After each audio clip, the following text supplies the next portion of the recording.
and create again a strong CD that will be able to allow us to develop our economy and allow our traders and our to be able to develop.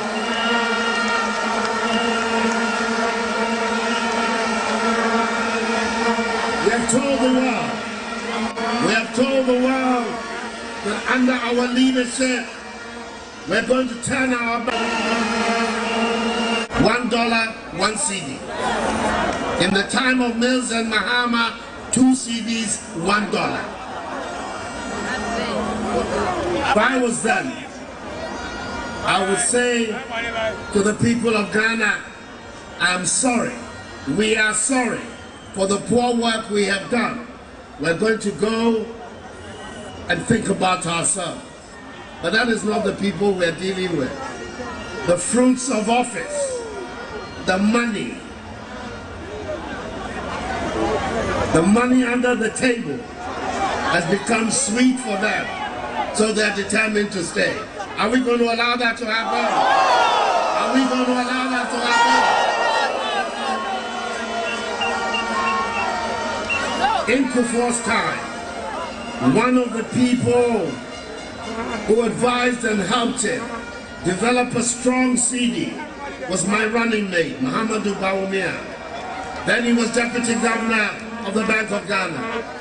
It's one of the reasons I brought him to come and join me, that we will work on the CD and create again a strong CD that will be able to allow us to develop our economy and allow our traders and our to be able to develop.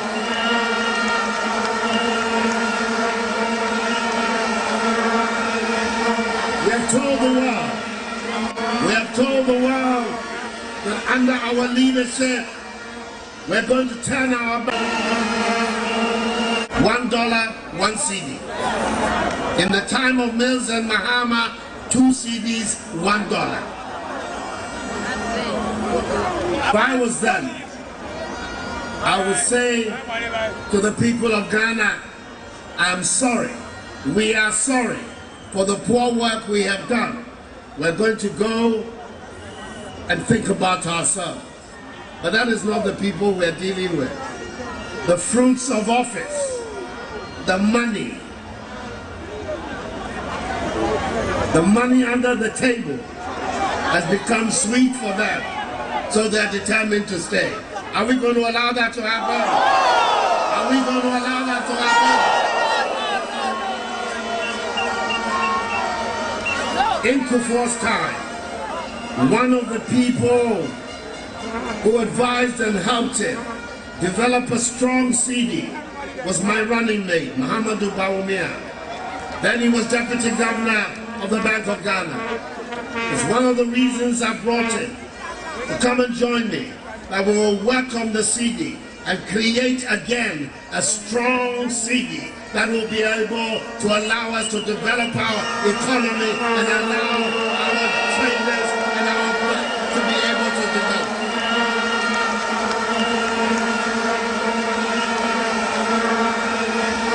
We have told the world that under our leadership, we're going to turn our back. $1. Somebody you don't know, you've met 4 years ago, is the only person who is a man of integrity in our country. Everybody else is a crook or a thief. That language has been extremely damaging to our country. You call yourselves men of integrity, right? No, but we're not involved in that language. Yeah, we're interested in performance. Yeah. We're interested in the people who can perform. And what we are saying is that when we come, because I think it will be not a question, as Johnny is saying, of if. I think it is when we come, which will be clear on the 28th of December. You are going to see, because our thing is going to be about all Ghanaians who can assist in pushing the Ghanaian ship through these turbulent seas, that person is welcome on board the NPP bandwagon. That's the language. And we're no longer going to have the language of thieves, of people are corrupt, which is the language we've heard in Rawlings' time. As if somehow or other. People are doing business. I want you to respond. People are doing business in this country. They don't have a problem with the environment. They are doing business. They are reaping on their investments, and there isn't a problem. It's unfortunate to use this to try to create an impression that the business community in this country is living in terror of government and all that. That certainly is not true. Businesses have grown under this government, probably far more under this government than in the history of this country. A lot of businesses are thriving. Ghanaians are doing well. You can't see it grow much more than an NPP government, can you? Not necessarily. That's what you're saying. Yeah, well, I think that this government has done well, and that we have set the stage for moving into an accelerated growth of the private sector. Perhaps these are personal positions. You know, in a sense, I mean, like the examples you gave, these are, honestly speaking, things that the president has said. Does the party distance itself from that kind of position? Perhaps that's not the position of a party or of a Mills.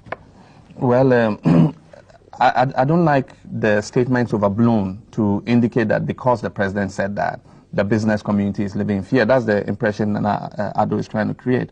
Unfortunately, that is not the situation.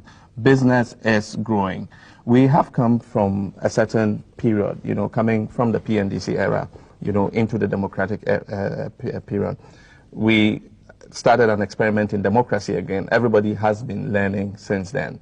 You cannot take certain statements that were made in a certain period, in a certain context, and use them to characterize the history of the country since then till now.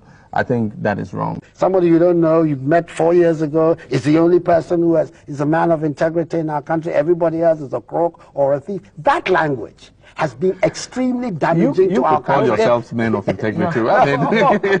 No, but we're not involved in that language. Yeah, we're interested in performance. We're interested in the people who can perform. And what we are saying is that when we come, because I think it will be not a question, as Johnny is saying, of if. I think it is when we come, which will be clear on the 28th of December. You are going to see a new tenor in the public discourse of our country. Because our thing is going to be about all Ghanaians who can assist in pushing the Ghanaian ship through these turbulent seas.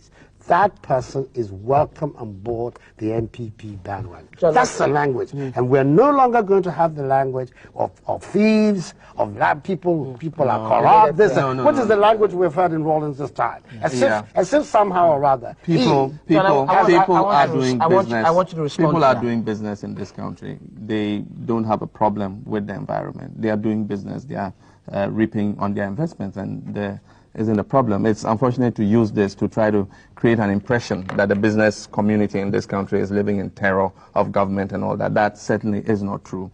Businesses have grown under this government, probably far more under this government than in the history of this country. A lot of businesses are thriving. Ghanaians are doing well. You can't see it grow much more than an NPP government, can you? Not necessarily. That's what you're saying.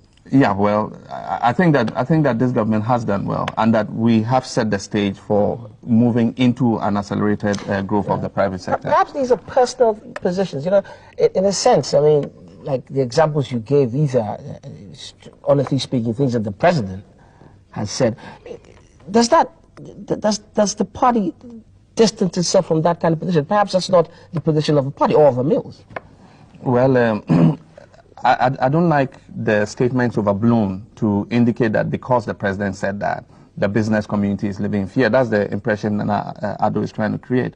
Unfortunately, that is not the situation. Business is growing.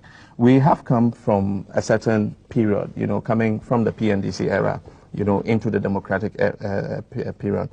We started an experiment in democracy again. Everybody has been learning since then. You cannot take certain statements that were made in a certain period, in a certain context, and use them to characterize the history of the country since then till now. On our statute books, we have some very obnoxious laws. For example, criminal libel law, so forth and so on. On our statute books, we have some very obnoxious laws. For example, criminal libel law, so forth and so on. I mean, for 4 years, he's described me as incompetent. For 4 years, he's described me as visionless. For 4 years, he's described me as a thief. He says, when I come to power, steal your money. What does that mean? It means I'm stealing Ghanaians' money.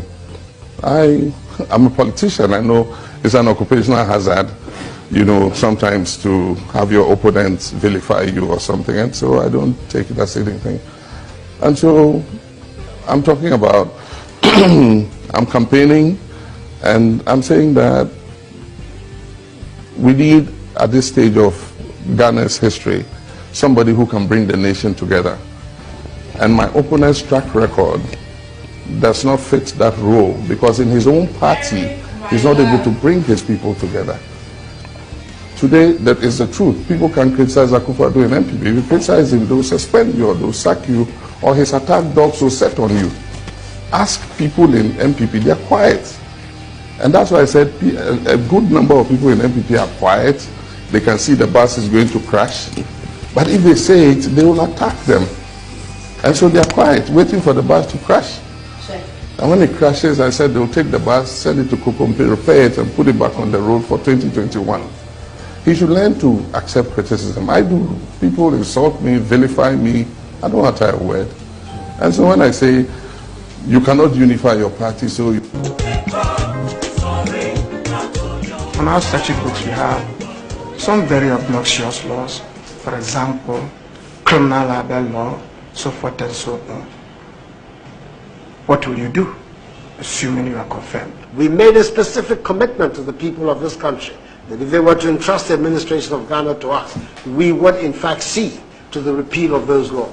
As far as I'm concerned, that is an obligation imposed upon us by our manifesto, the Ghanaian people have accepted, and that therefore we are duty bound to bring legislation as soon as possible. The timetable of those matters will not be a matter for me. The timetable for those will be a matter for the President. Because at the end of the day, all of us act in his name. But certainly proposals will come from me for the repeal of those laws. I think, Mr. Chairman, it's going to look very funny to the Ghanaian people that one of the most vocal critics of those laws, in myself, when given the opportunity of power, of office, then chooses not to do something about it. I don't think that would be right, and I don't think that my own reputation would withstand such an experience. At the last sitting of Parliament, insisted on issuing a statement against a lot of opposition from members of the House. Now, in that statement, he said that whether anyone liked it or not, the majority in the next Parliament, which is this Parliament, was going to introduce a motion to set up a Justice and Peace Commission to probe or inquire into June 4 and 31st December.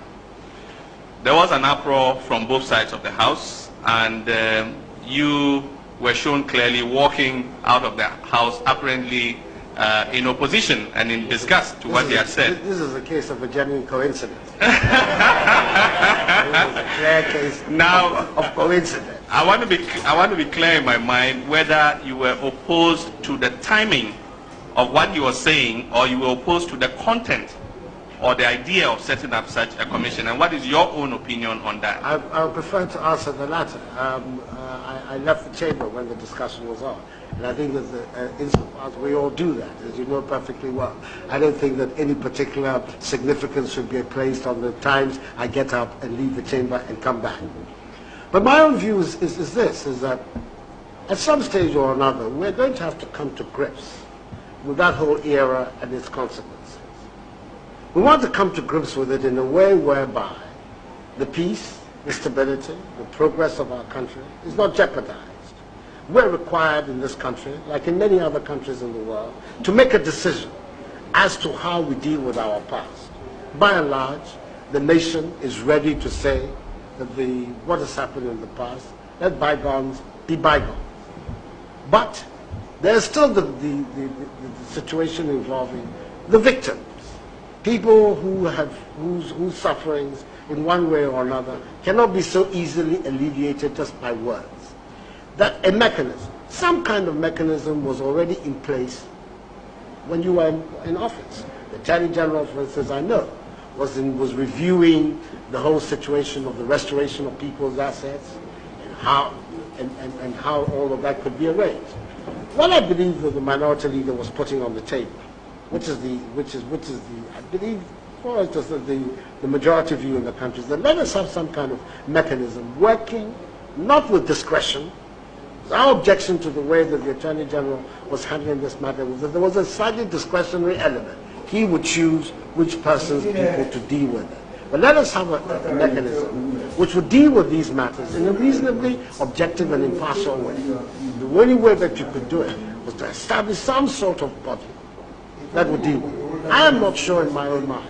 It's a matter that we'll have to make a decision about soon, whether there's in fact any need for any particular body, because there are institutions in place, like the Shrine, which can in fact perform these functions for those who believe that they're entitled to some sort of restitution or compensation or whatever for what has happened. And my preference, frankly, and that is going to be the attitude which dominates my tenure of office, is that wherever there are already existing institutions that can deal with the problems that you come up by, let those institutions be strengthened, let those institutions deal with it, so that we can have some development of the institutions in our country in an orderly and organized way. Every time we are at every stage, we're having to set up ad hoc special bodies to deal with particular problems. I myself do not think that that is a satisfactory way that we can develop the state structures of our country. I think that to the extent that the charter of the Shrine would permit them to deal with this area, my advice would be people who have problems, let them go to Shrine and let Shrine deal with it. Are you going to give relief and justice to the victims of the demonstration of 1995? As at now, the victims of that demonstration have not received justice. What are you going to do to see that they get justice? The victims have got all their rights of law to prosecute their matters with due process. I, as the Attorney General in itself, cannot do anything. If people bring petitions or they petition the courts, I mean, the process, there are lawful processes whereby people can express their grievances and seek redress. This opportunity on behalf of the party to kneel down before my dad. Please forgive us. Let's come together to build this country. Thank you very much. I need to see me and Papa. Me and Papa Susu. In spite of all this, but she's getting too fair.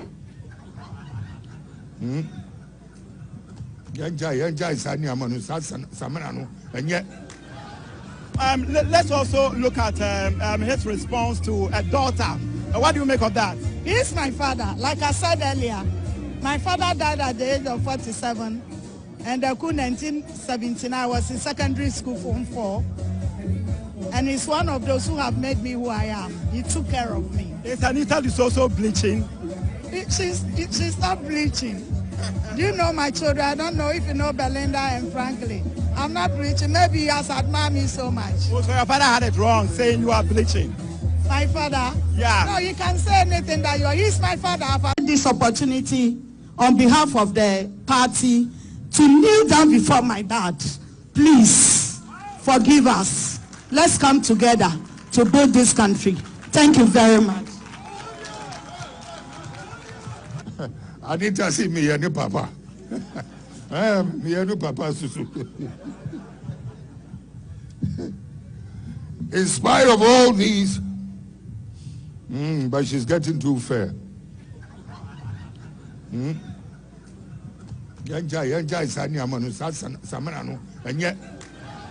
Let's also look at his response to a daughter. What do you make of that? He's my father. Like I said earlier, my father died at the age of 47, and in 1979 I was in secondary school Form 4, and he's one of those who have made me who I am. He took care of me. Is Anita is also bleaching? She's not bleaching. Do you know my children? I don't know if you know Belinda and Franklin. I'm not bleaching. Maybe he has admired me so much. Oh, so your father had it wrong, saying you are bleaching. My father? Yeah. No, you can say anything that you are. He's my father. Only a united Africa under a union government can cure us of our economic ills and lift us out of our despair and frustration. I make this sincere and serious appeal to you in the interest of our common progress, our security, and our future well-being. Only a united Africa under a union government can cure us of our economic ills and lift us out of our despair and frustration. I make this sincere and serious appeal to you in the interest of our common progress, our security, and our future well-being. Only a united Africa under a union government can cure us of our economic ills and lift us out of our despair and frustration. I make this sincere and serious appeal to you in the interest of our common progress, our security, and our future well-being. Government is broke, but people are spending billions to go inside the government that is broke. Have you ever seen a minister who resigned because government is broke before? Government has no money. Have you ever seen a governor who said, ladies and gentlemen, when I was elected, I thought the government had money. Now I discover government has no money, I resign. Have you ever seen it? Government has no money, but they are bringing money out at election time. Where is that money coming from? So they are lying. What is happening is that there are two types of wicked people in government. Type 1, they eat current money. Any money they find in government, they will eat it. They are wicked about that one. There is type 2. Type 2, they eat current money and future money. They will say, my term will end next year. When I leave, how will I eat money? Let me borrow money now and borrow money of the future and eat it now.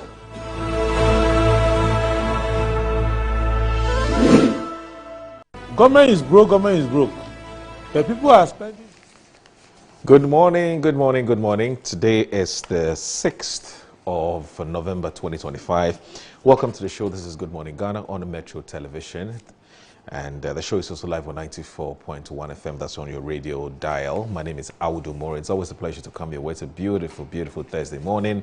And this day, indeed, is the day the Lord has made. We're glad in it. We're very happy and very grateful to the Almighty God for giving us that rare privilege of returning here to join the nation's conversation on the big issues that are making the rounds in our dear country, Ghana. I'll go straight ahead and look at the banner headlines for today. It starts, as usual, with the Daily Graphic. Husband burns wife, 5 children suspected wife of infidelity. Very, very, very sad indeed. Very barbaric. GRA simplifies tax for informal sector. And there's unauthorized fine saga. Pasteg, headmaster removed from office. Charge indict former GRA boss accused of causing 9 million cedis financial loss to the state. And so World English Language Scrabble Players Association Championship is there at the front page of today's Daily Graphic. The Ghanaian Times, Bagwing seeks more progressive, inclusive model parliament. Lack of maintenance culture, Elwak Stadium in ruins. Military declines comment. Alex Dade, KJL boss, speaks on public-private partnership at the University of Ghana today. Inflation eases further to 8.0% in October, GSS. GJA names the Ghanaian Times journalist 35 others for Saturday Awards.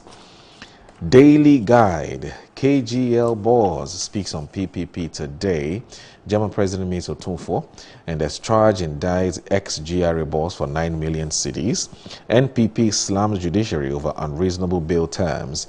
5-week pregnant, trafficked teenager rescued in Takwa. The Inside.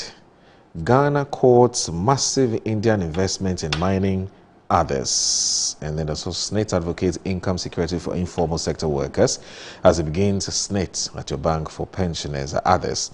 Little Ameya Frempa missing. And the strengthening accountability, the vision and voice of Ghana's internal audit agency. You're not above the law, Speaker warns NP. Minority exchange blows in Parliament over Galamsey. The New Republic Smoke and mirrors. U.S. Ghost Foundation $217 billion fund claims raises red flags, and inflation crashes to single digits. Food prices fall, wallets breathe. London Tribunal exposes PDS fraud as Ghana escapes $390 million liability. Charge thumbs ex-GRA balls 9 million loot. Goyle sounds alarm over online fraud as Bahamas name dragged into scam network. Bagwing rallies media chiefs defends parliament integrity amid scrutiny. The BNFT. GRA unveils modified taxation scheme to widen informal tax net, embarks on 3-year sustained tax education drive. Inflation dips to 8% in October, lowest in 4 years.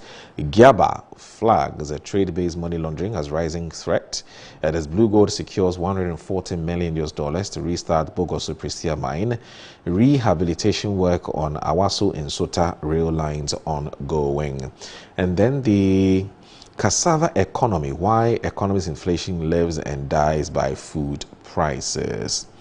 There's also local vehicle assembling key to homegrown markets. That's according to Jeffrey Opong Pepra, the VW Ghana Chief Executive Officer or CEO. So that's it for the front pages of the newspapers today. Please stay with us. This is Good Morning Ghana. Keep watching the show.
Sometimes the unexpected happens and the hero falls down in his own story. But he needs not stay down for long.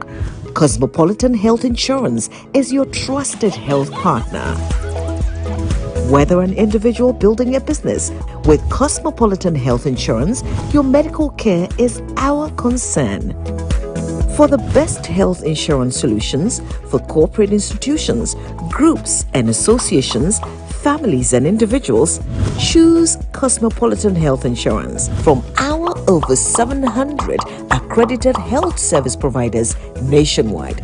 Call us on 0302 540 668 or 0501 678 547 for all your health insurance solutions. Cosmopolitan Health Insurance, your medical care is our concern. Chia winning Nara, me ding edge baby dapa, me dear sonko crane bremo. Now the 20 animal with the ed Japana me de bremo. And no, and any Samu spices. Samu spices in here. Every wow no bebreo. Various flavors. Ubenya a yakko. Ubenya nemchi. Yeduku jollof muma emu yede. Ubenya yeduku nkwan. Yeduku fro yemu. Ho na kopebito. Na ema wedwane enyede. Unyiminia. Yenkon yenkonko tie nyankofo eka. Utano ye communication to ni all enjoy utuba. That Samu spices. What in the essence of time? Samu spices in a sabi daddy so say. Samu spices. Mun Samu. Samu spices. Nyaba chicken. Samu spices. Nsaka in Kitwa. Measure 10 grams. Your chicken, spaghetti, garlic and ginger, stew, can jollof, and the flavors alpha bebre. Samu spices. Yes, Saka. I'm a brand manager. Of course, I accept only quality and affordable printed souvenirs for my promotional campaigns. I'm the head of academic affairs of a very important institution in Ghana. Of course, we only deal with quality, reliable printing companies for our institution's printing materials. I'm talking about appointed time printing. Appointed Time Printings. We take pride in our extensive print scope that transform your ideas into captivating visual masterpieces. We delve into the core objectives and vision of each print project. Precision printing is at the heart of our printing process as we meet your tight deadlines. Our rigorous inspection, color verification, and overall printing excellence are assured. 20 years of printing excellence. It's always a pleasure working with you to create a vibrant, dazzling printing experience that gives you a masterpiece. Appointed Time Printing, your world of quality and affordable printing. Brush, brush, brush, brush, brush, brush, brush, brush your teeth. Brush, brush, brush, 2 times a day. Brush with Kel-Kit. Hello, my friends. My name is Kel-Kit toothpaste. Wow. I was made to be gentle on your gum, but protected. I will protect your teeth from cavity, make your teeth whiter, stronger, keep your mouth fresh all day. And best of all, I'm strawberry flavored. So put on a smile and try me. That's amazing. Just try me. That's my job. If you say so, jump on my brush. Makes your teeth stronger, chicky chicky whiter, chicky chicky stronger. Yay! You did it! I'm glad you like your new toothpaste. Don't forget to brush both day and night. Kel-Kit, happy smile.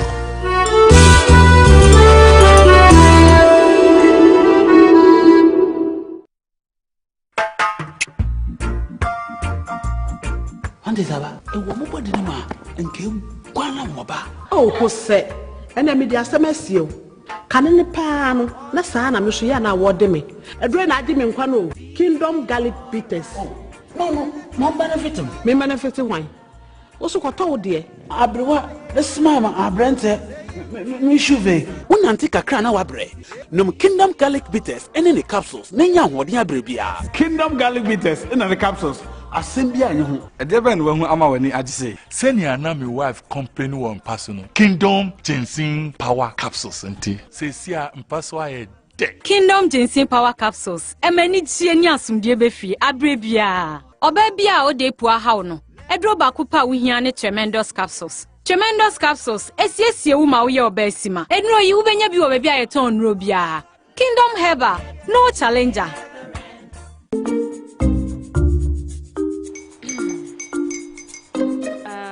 Kwame and his uncle are almost here.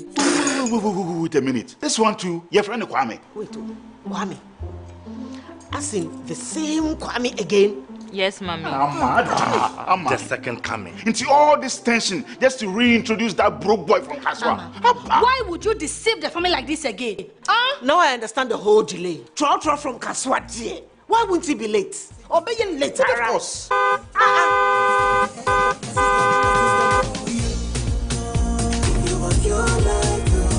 Star 712 hush, star 712 hush. You go give me the luckiest. Copy from Georgia be luckiest. From not the pure cause she be luckiest. Me and you go give me luckiest. No matter why you're luckiest. Everybody go be that luckiest. That's Kwame! Send your God down for boom. If you're poor, so would the coming of the Son of Man be. Is that his car? Ha! Even now, your shadow the way designer. I use my own mouth to reject him. Oh, this is my mouth. Look at that. Kwame, my son. Now, tell me the truth. How did this all happen? Oh, mommy, simple direction. Mr. Goodluck no check me way. Yeah, man. Easy car. Or dial star 712 hash. The devil is a liar. He picked his ticket and entered his lucky 5-digit number. I'm his birthday. Oh, how romantic. And he followed the prompt. Yes. And then boom. Confirmation test. One quick, pick 5 numbers for me, okay? I'm feeling like 7. Dial star 712 hash. Choose your ticket. Enter your lucky number. Follow the prompt.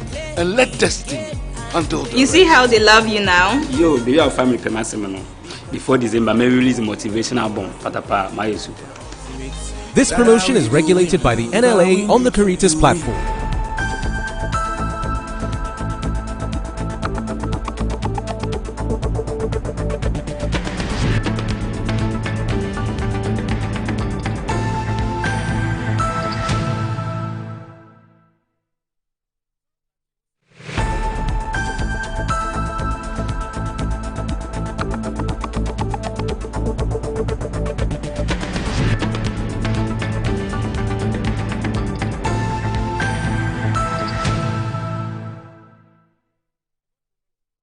Let me acknowledge our chiefs and elders,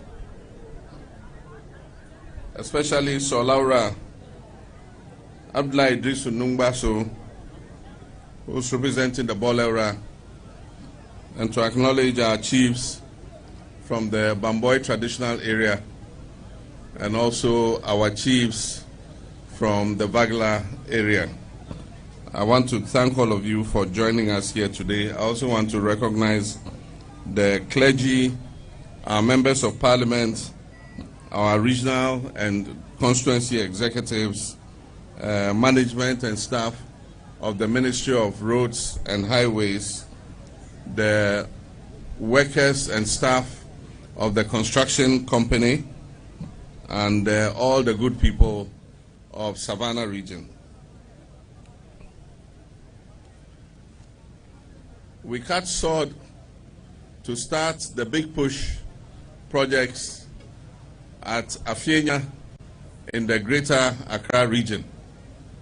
And that first sword cutting was to cover the Afienya-Dawenya Road, the Afienya to Dodoa Road, the Tema to Asuchari-Volivo Road, and also the dualization of the Accra-Aflao Road.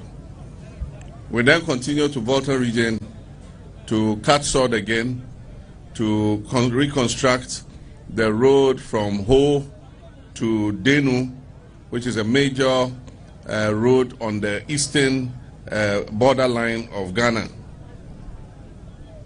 Today, we are here to cut sword to cover 3 regions: Bono East, Savannah, and Upper West regions.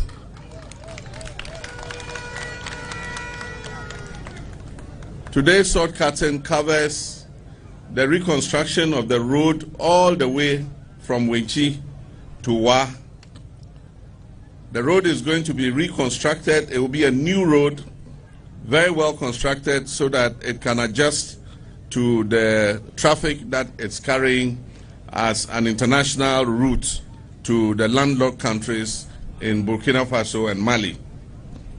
At the same time, today represents a sword cutting for the reconstruction of the Fufuso-Sola Road.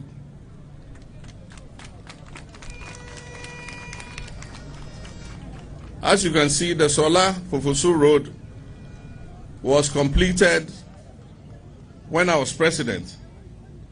Unfortunately, due to lack of maintenance, many parts of the road have deteriorated. And so the same contractor who's working on the Winchiwa Road has also been asked to work on the Fufuso to Sola Road.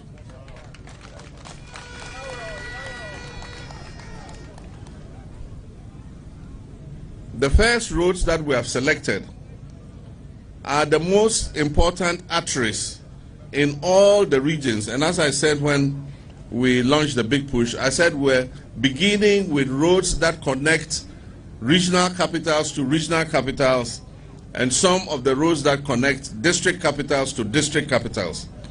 And then afterwards, we'll look at many other roads. So this is not the end. This is the beginning. And so we'll start with the main arteries, and then we will come to the arterial roads that join those main arteries. And so roads like Kong Tuna, Tuna Kalba, all those roads are roads that are going to be captured. Aside from that, for my own hometown Bole, the contractor has been asked to rehabilitate Bole town roads.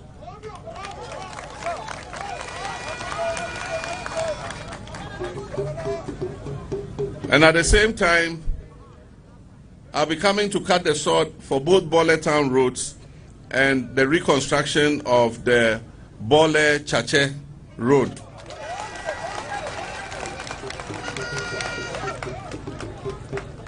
The Bole Chache road is important because the Côte d'Ivoire authorities have put a brand new bridge over the Black Volta.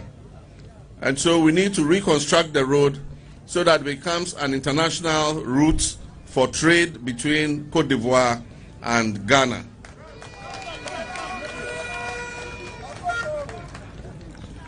Today, after this sword cutting, we're supposed to continue to Wa to cut the sword for the reconstruction of the Wa Tumu to Navrongo Road. Unfortunately, because of some technical reasons and the fact that we have to fly back to Accra today, and the limitations that we could face at the Wa airport, we've had to postpone that sword cutting. And so I'll come back at a later date so that we cut the sword for the Wa Tumu Navrongo Road and also the Bole Town roads and the Bole Chache Road. But today we are here in Sola, on the soil of Sola, to do more than just cut sword. We're here to open a new corridor of progress, to reconnect regions, markets, and families, to renew the promise of inclusive development, and to affirm that every part of Ghana deserves modern infrastructure, dignity, and opportunity. This event signifies the start of the rehabilitation of the Winchi Sola Road and to Winchi Wa, a flagship project under our Big Push National Infrastructure Program, and a cornerstone of the 24-hour economy policy. This sword cutting also marks the beginning of a rehabilitation of the Fufusu Sola Road, which was funded under my past administration with a loan from the African Development Bank. This vividly demonstrates how deliberate public investment can change not only roads, but also the lives of our people. And I wish to repeat my apology and regrets to the people of Ghana that with the start of Big Push, the whole of Ghana is going to be a construction site for the next 2 years. Wherever in this country you go, roads will be being constructed. And so I ask Ghanaians to be patient with us and to accept the inconvenience, because 24 months after the launch of the Big Push, you will have the best roads in West Africa.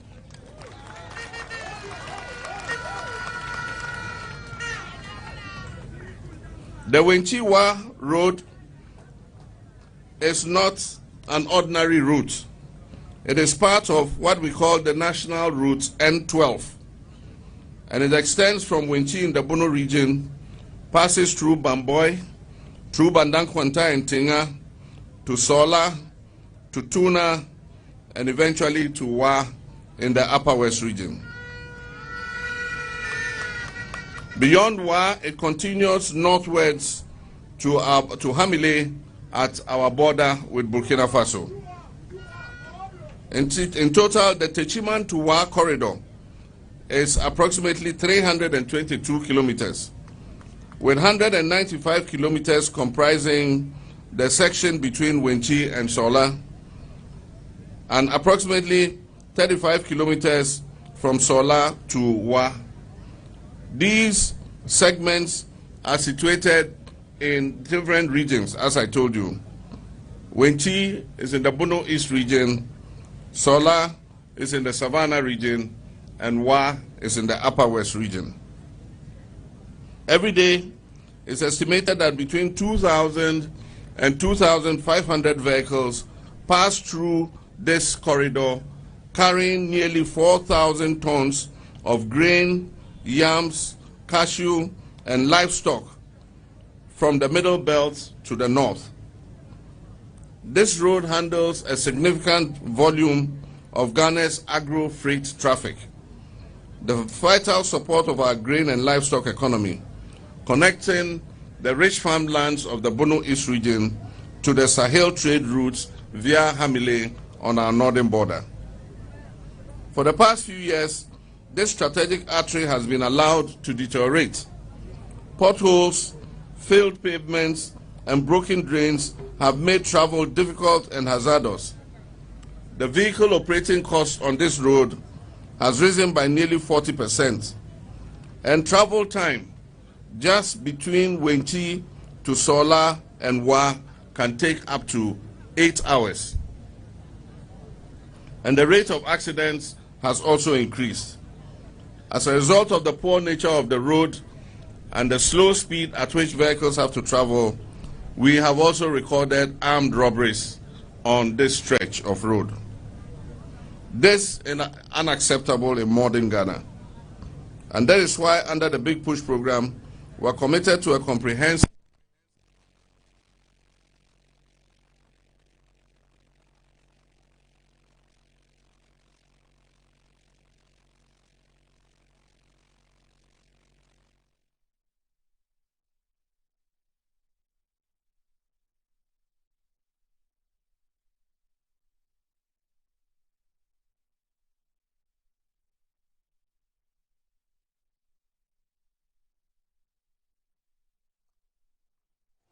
So sorry about that.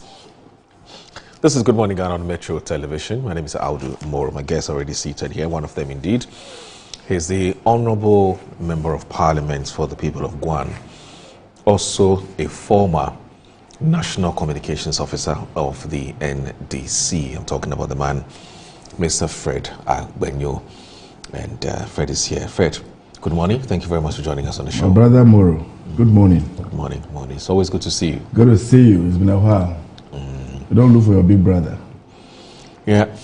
I see you every morning anyway. That's what I said.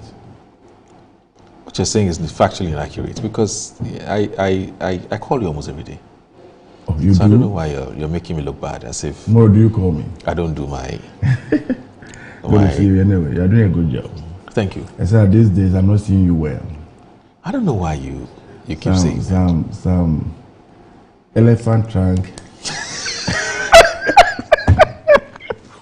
I don't know what that means. That elephant trunk is playing with your ears. You know, in primary school there was this book, I think the English reader, class 3, class 5, I'm not too sure. Okay. The elephant and the chiche fly. Yes, I remember. You know that story? I recall that story. It appears either some chiche flies entered into your trunk. I'm a journalist. Or somebody is in the trunk too. I've been watching carefully these days. I'm not too sure what is going on. You know Bright. I've always known to be very objective and neutral, right? But I don't know. Anyway, good to see you. You know one of our producer Bright. He's called Bright. Bright's a very good friend. He says I should tell you that I'm a journalist. Oh, Bright, I know now.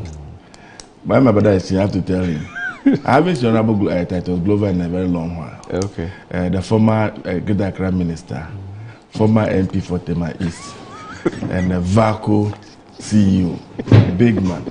And then the incoming, he's not going for organizer again. Oh my God. Big bro, F1. Long time. Good to see you. His He's taking the wind out of my sails. I've done the introduction myself. This is very deliberate. This is very deliberate. He just couldn't wait.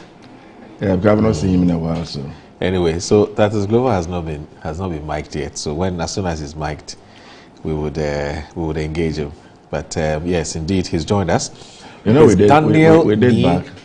Daniel Nee Kwate Titus Glover. He's a former Greater Accra Regional Minister and also the former Chief Executive Officer of Valco, former Deputy Transport Minister. He has a lot of titles and positions to his credit. He's been around. He's been around. In fact, currently as we speak, you won't call it a title, but it's an aspiring title. He's aspiring to become the next national organizer. We contested the last time. Yes. And he lost by, I was surprised. It was by whisker. Just three I votes, think I believe. No more than that. Oh, about 500 votes. He joined the race quite late. And I didn't see his campaign very well. Some submarine operation, he brought his experience to bear. So when the result came, I was extremely surprised. I didn't see him in the race at all. He's been around for long. He's been very committed and loyal to his party. I remember those days. Is that still there? ETV, right? We used to meet ETV or My FM. Ogbejeke. From 2008 coming. The thing about Titus is that he's very, very unassuming, but very, very powerful. That's how we say it. Don't joke. FNBP, it does a lot of quite is people are there. A few years ago, he was working for one of his big brothers. Okay. And I don't want to mention the person's name. And the person, I was there when Mr. Titus Glover. Okay, this was in 2013, I believe, 2012, 2013. And when the man came and said, "Oh, I'm going to Holy Moro." And Honorable Titus Glover said, "You only lewa the Moro of CTF." They go, "Hey, and then the man said, "Come on, let you go me." They "Yes, sir." They go, "Moro, he's a very powerful man." They go, "Yes, sir." So everybody who has encountered Titus Glover will tell you that he's a very powerful person. I know. She don't need biology, humility. Humility, big brother there. Humility, they kill him. Too humble. Honorable Titus Glover. I call the gentle giant. I know a woman who always tells me that they were classmates.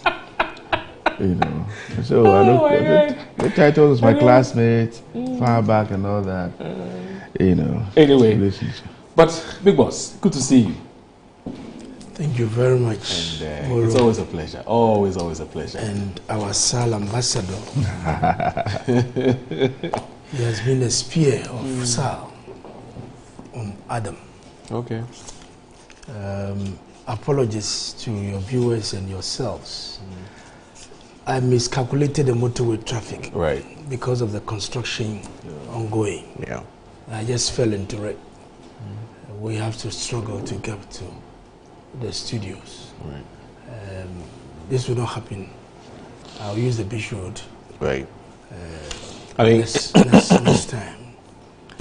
And I met Fred, I think about coming Saturday will be 2 weeks. Okay. At my former leader and friend and brother, Honorable Bishi. Okay. The former MP for Ashama. Deputy former majority leader. I was at his funeral at Agave, his holy village. When I was about to leave, then he was entering.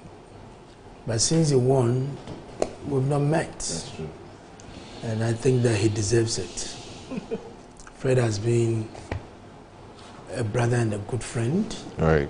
I have some few good friends in NDC, right from the top down. And I think that he would need a support from the constituents to deliver. Where we are reached now is about development. MP, even though legally you are not supposed to be a development agent, but circumstances compel you to become. And it depends on the network that you have with state agencies and their leaders that will compel you to really lobby and bring development to your people. So I encourage the people of Central Kofi, Akpafu, Dikpe, and Lulubi to be with him. And I know there's a lot of stuff that he has to help uplift that part of Oti. So once again, bro, we've met. Congratulations. Thank you very much. And the Thank seat. you very much. See what is happening in Parliament. Have we started a discussion?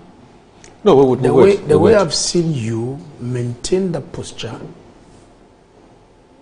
it looks as if the citadel of our democracy is Parliament. Right. The hybrid system that we are practicing is the mirror, is the face of our democracy.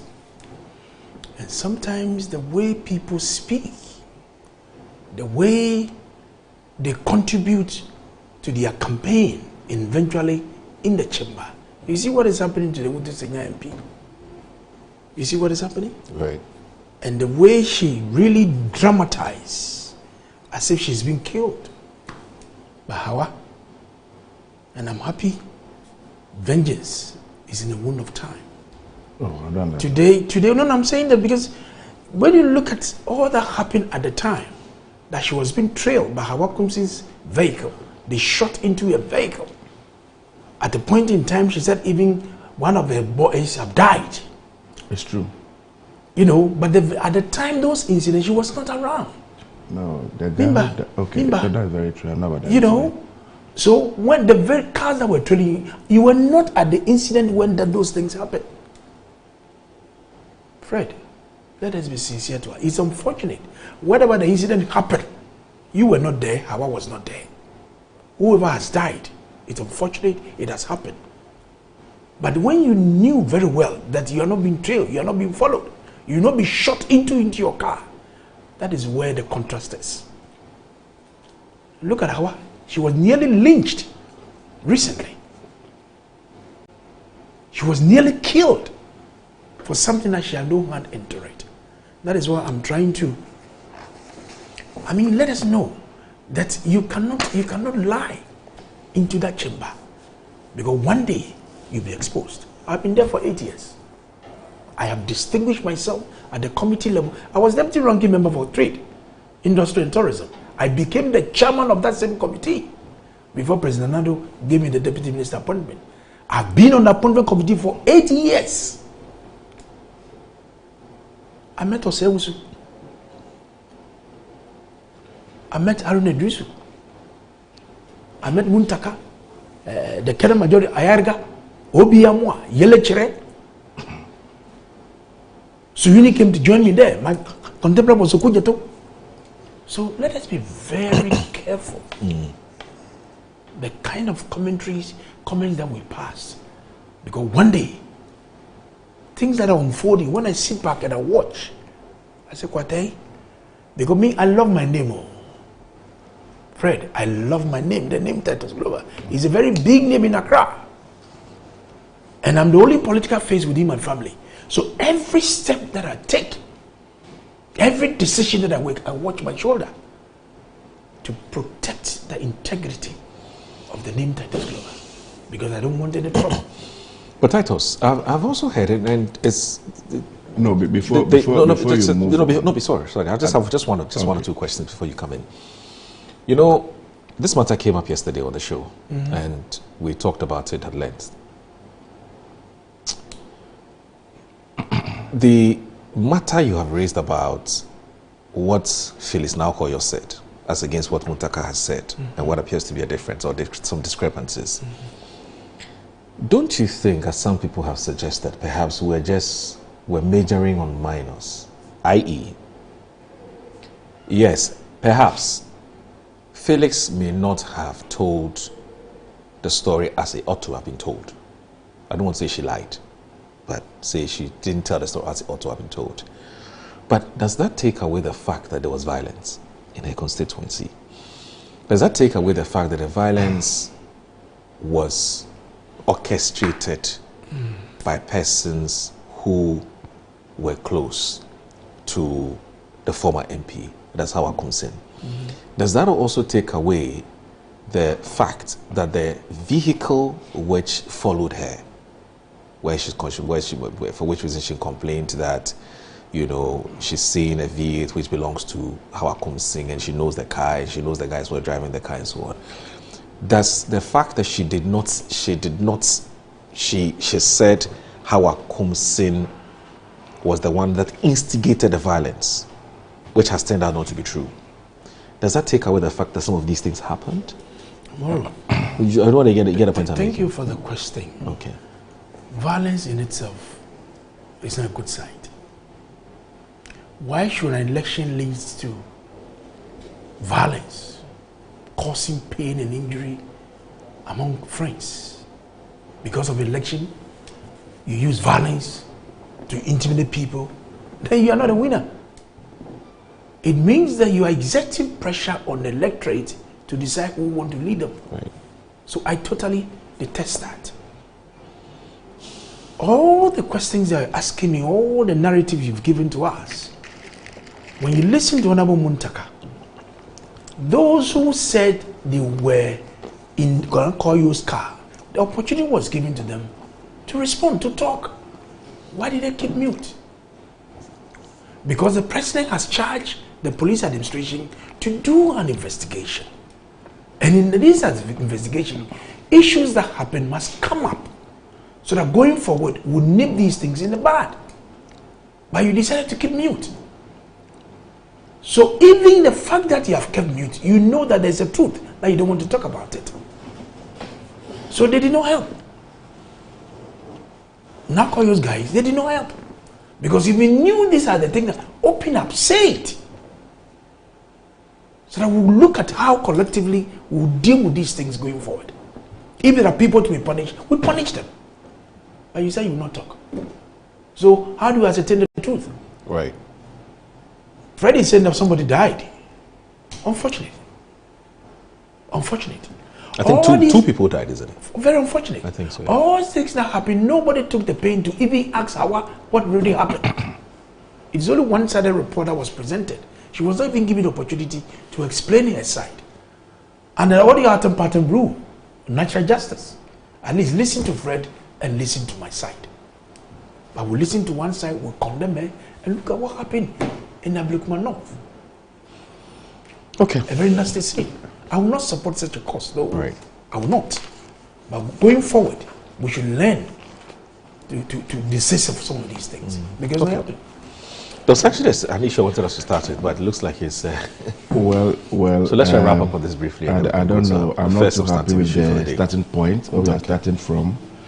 I am opposed to violence anywhere and at everywhere that it occurs.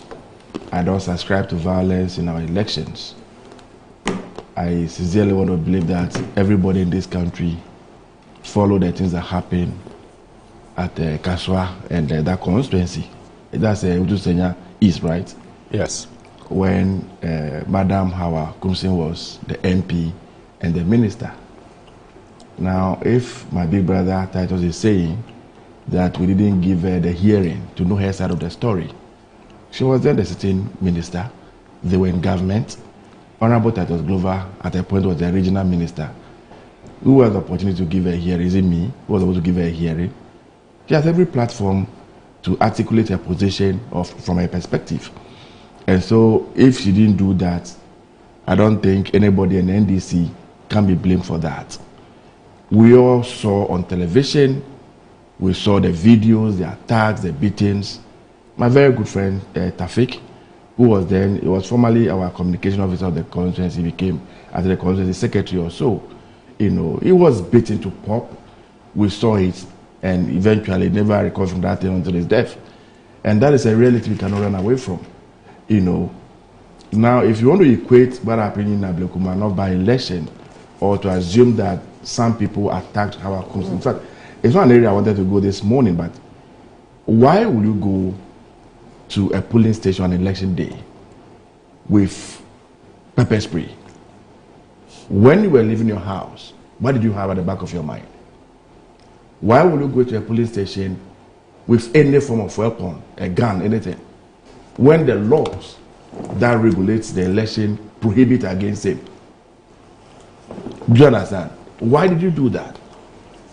So that day, I don't know if you were there, Honorable Titus. I was around. Several of your people, several MPP people were there. You saw NDC MPP people meet, they would chat and smile, pat each other at the back, and they moved on. There was no violence.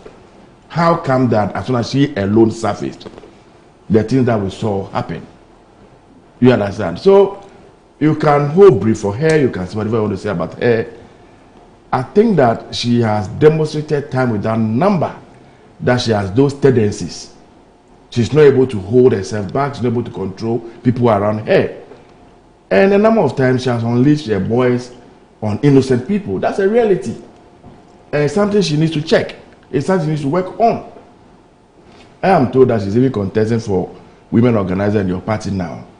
And so people sit back and watch. With a person like that going to, lead women, what I wish to expect. You understand? I've heard people ask some of these questions. And so for me, you cannot blame our current MP for any wrongdoing. If you are a leader in a constituency, obviously there's no way you can be at all the places all the time. And so some of the things that you speak about are things that you are told. Those who were there, those who saw it, and what they give to you, all of us agree that when a story moves from one person to another person, definitely they may tweak it a bit, they may change, some may add on, some may subtract a few things from it. But that we cannot conclude that based on that she told a lie or untruth. No. Because there's clear evidence that most of the things that she spoke about, indeed happened. Look at the circumstances at which she was arrested. A woman was breastfeeding a baby, kept at the police station and all that. Was that not uncalled for? Was it necessary? And so that is the story that will be told and told well at the right time and on the right forum. This morning we can just move on. For me, what I want to start from, Christmas is around the corner. Okay. We are in November, very soon hitting December. Moro, I don't know how often you travel on our roads in recent times. Let me seize the opportunity to appeal to especially our drivers. Ghana here, we are quick to blame the devil for everything. We blame the witches for everything. When we don't take responsibility and do the right things ourselves. I want to plead for everybody. Major constructions are going on almost all our roads across the country. And once construction is going on, you cannot get a good road to ply on. And so the expectation will be that you take caution. You drive carefully. The situation where people want to take off today, immediately, they are at their final destination, they want to come back because there are a lot of passengers they want to catch in. And as a result, kill a lot of people. We need to watch it. If you go and tell the statistics from the police service, Moro, it will interest you to know that maybe if you take malaria out, one of the things that is taking a lot of lives in this country is road accidents. The number of people who are dying, people who are losing parts of their bodies and all that. It is becoming very, very, very alarming. Now let me also urge my big brother, Abraham Amaliba, he and his outfit, that they need to intensify education. We need to go to the lorry stations. We need to educate the drivers. We need to organize some refresher courses for them. How to observe the road signs and what have you. And the FTTD, the unit, the police unit that is manning our roads now, they need to intensify their work. Sometimes it's pathetic with their drivers, but in the night, you pass to a number of police checkpoints, and then you see a vehicle, oftentimes these long trailers, no reflector behind, the car is smoking so badly, it passed through these checkpoints, and they don't park the car, they don't stop them. It's a major cause of accidents on our roads. Vehicles that breaks down and then we leave them over there. We don't tow them away. Oftentimes in a cave somewhere. As soon as we approach this Xmas period, if we can put a lot of tow vehicles on our major highways, so that when a car breaks down, immediately we can move it to a safety ground, I think it will do us a lot of good. One of the things I've noticed I'm very, very concerned about. Recently, I think the same funeral that I was talking about, the Honorable Agbesi's funeral. In fact, I went to Ho and I had to drive from Ho to Agave for the funeral. Okay. If you have to drive from Ho before you get to Ajidome, and that's Ho Enclave, motorists must take be careful when they drive, especially in towns and in communities, because people will be crossing anyway. But there is a phenomena that is creeping in that we need to check immediately, where the people take the law into their own hands and they try to erect their own, speed ramps. Sometimes they even cut the road open. They use their own picker to cut the road. They pack stones, they pack wood, they pack sand to create their own barrier. Anytime you create a speed ramp, vehicles are driving, they get there, they apply the brake. It's the place we erode. So as the rain sets in no time, the whole place becomes something else. And you see a number of such things on that road, even close to the minister's, the road minister's own constituency. Now, another road, if you're from Have and you are going towards Kando, you see communities doing the same thing. We cannot spend money to construct a road. And because you claim that drivers are overspeeding your community, then you go and create your own artificial speed ramps, spoil the road that you have spent money to construct, and we have to go for another money to come and do it. If for any reason you think that road should not pass through your community, you can appeal to government. Maybe we take the road of the community and we create a junction for you. I am not for one suggesting that drivers should drive carelessly in towns. You see drivers overtaking vehicles in town. It's not correct. If you pass Have, you are going towards or where the Taffy area, you see similar things happening. I think we need to check it. And we need to hold the chiefs and assemblymen in these communities to account when they engage on some of these things. When constructors are constructing roads and they get to town and they think that they need a speed ramp over there, they should add it to the project. They shouldn't wait when the road is fully constructed. Then the community members now take the law into their own hands, create those things. Oftentimes, you drive past in the morning, there's no speed ramp. By the time you are returning the night, they have created a speed ramp. And all this is creating and causing accidents on our roads. So I want to plead that even as we move towards the Christmas festivities, we take care of these things and make sure that they don't happen. The last one on our roads, when we have dual carriage roads, inner lane and outer lane, even if it's a single road, inner lane and outer lane, the expectation is that vehicles that are not moving very fast will use the outer lane. And so the inner lane become a lane you can overtake and you can move fast on. I don't know, the motorway that I'm talking about, the traffic that we see on the motorway, oftentimes, apart from the fact that the road is not too good, you have these long vehicles. One is on this side of the road, the other one is here, both not moving and creating traffic behind. And it's as if nobody is checking these things. We should be able to have some cameras to punish drivers who drive that way, create traffic and create congestion in our roads. As we are heading towards Christmas, a lot of visitors will come into the national capital. Those who move from Afienya area towards Accra, already that road is very, very congested. If you want to go through Afienya, Afariwa area, it can take you hours.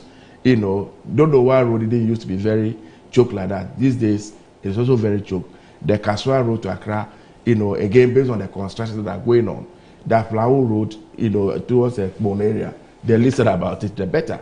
But I think that most of the traffic situations that we are experiencing are also caused by the drivers themselves. People standing in the middle of the road and they are picking passengers, people driving on the shoulders of the road. I want to urge the police that they are doing a good job. They should enforce the laws more. They should make sure that we all obey the road traffic regulations so that we don't have a lot more casualties, especially as we move towards the end of the year. We'll be seeking an answer to a question whether adultery justifies murder. Is there any other circumstances? Is there any circumstances under which adultery can justify murder? A case of a strained wife. You're married, she's decided to do something behind you, to cheat, as we say it. Because if you look at today's front page of today's Daily Graphic, we're reading the story here. It was a husband, Ben's wife, and 5 children, suspected wife of infidelity. Very sad story. Stay with us. This is Good Morning Ghana.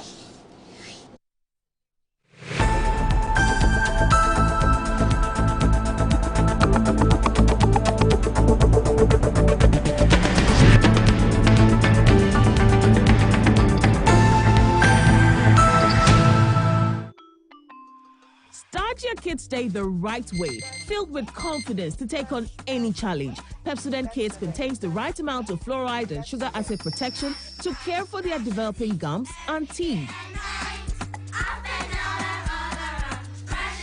Grab either orange or strawberry so they brush with the sweet flavor they love morning and evening. Pepsodent Kids, giving your children a bright smile for a brighter future.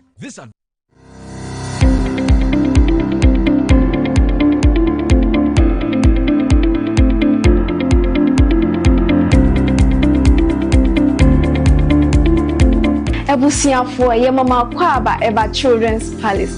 Nkwala nyema nyina fie enye.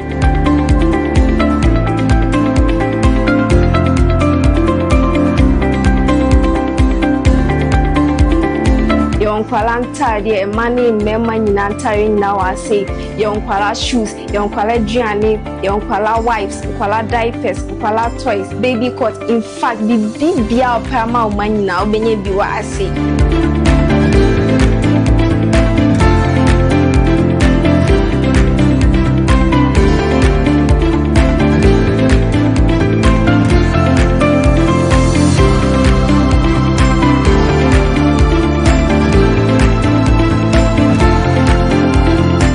Located at East Legon Hills, Nana Chrome KFC.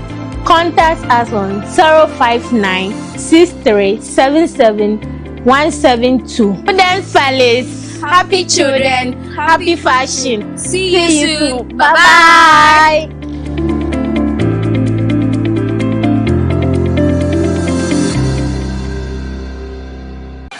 Are you a headmaster, headmistress, parent, teacher, or an educator looking for high-quality textbooks for preschool, primary, and junior high school students? Look no further than Advocate Publishing Company. Advocate Publishing Company is a leading publisher of educational materials in Ghana that publishes very engaging, interactive, and comprehensive textbooks that meet the needs of students, teachers, and parents. Our textbooks are thoroughly published to make learning fun and easy. They are also designed to stimulate critical thinking, problem solving, and creativity in students. Make Advocate Publishing your preferred choice for all your educational needs. Explore our range of textbooks and educational resources. Visit us at the old GNTC yard near Kingsway, Accra. You can contact us on 0503 786 776 or 02408 06354, also 0531 600360, and connect with us on Instagram, X, and Facebook at Advo Publishing. Don't settle for less. Choose the best. Advocate Publishing Company, empowering young minds one textbook at a time. Thinking publishing, think Advocate Publishing. Yes, next. Hey, Nadia Benson. Me didn't tum. Mr. Friendly Calico, just call me cockroach. Now, Mr. Friendly once now. Hey, that's a new. Improve car. Yeah. Captain Mosquito, double the action.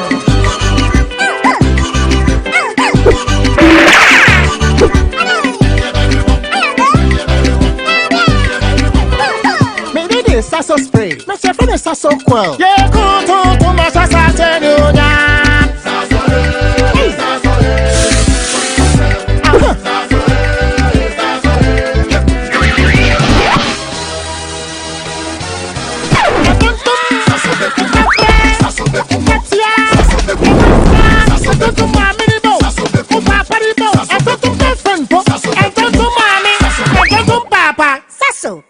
Tom preko.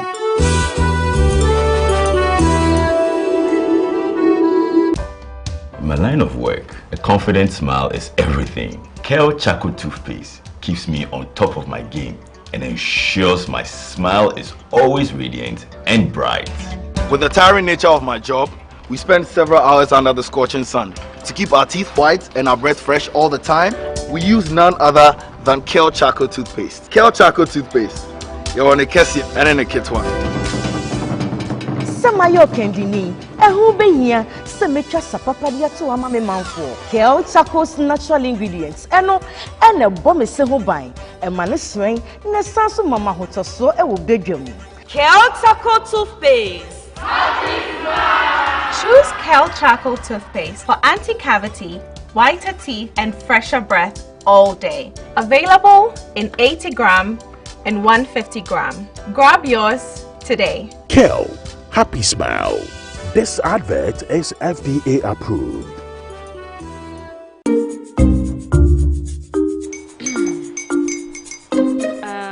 Kwame and his uncle are almost here. Wait a minute. This one too, your friend Kwame. Wait, Kwame. As in the same Kwame again? Yes, Mommy. I'm the second coming. Into all this tension just to reintroduce that broke boy from Kaswa. Why would you deceive the family like this again?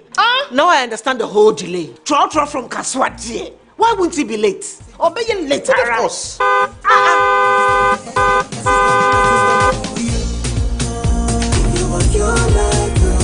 Star 712 hash, star 712 hash. Yeah, you go be the luckiest. Coffee from Georgia be luckiest. From Natepia, cause she be luckiest. Yeah, you go be luckiest. No matter why you're luckiest. Everybody go be the luckiest. That's Kwame! Send your God the apple boom. If you put it with so would the coming of the Son of Man be. Hey. Is that his car? Ha! Even now, your shadow the way designer. I use my own mouth to reject him. Oh, this is my mouth. Look at that. Kwame, my son. Now, tell me the truth. How did this all happen? Oh, Mommy, simple direction. Mr. Good Luck no check me well. Yeah, man. Easy car. Or dial star 712 hash. The devil is a liar. He picked his ticket and entered his lucky 5-digit number. How much birthday? Oh, how romantic! And he followed the prompt, yes. And then boom, confirmation test. One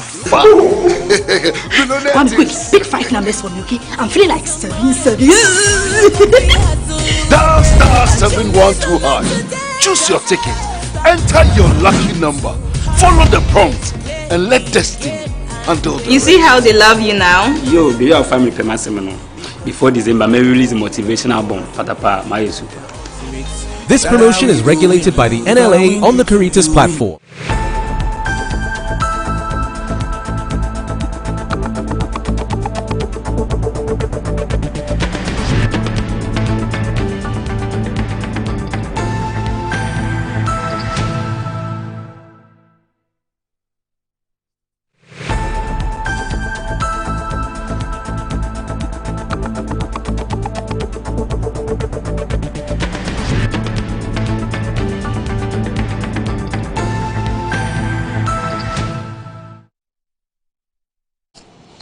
Right, you're live on Good Morning Ghana on Metro Television. My name is Aldo Moro, and the show is also live on 94.1 FM. That's on your radio dial, so please tell a friend to tell a friend that you have an alternative in case you can't watch us on TV. Here with me is Daniel Ni Kwate Titus Glover. He's a former Greater Accra Regional Minister of the Etoile government.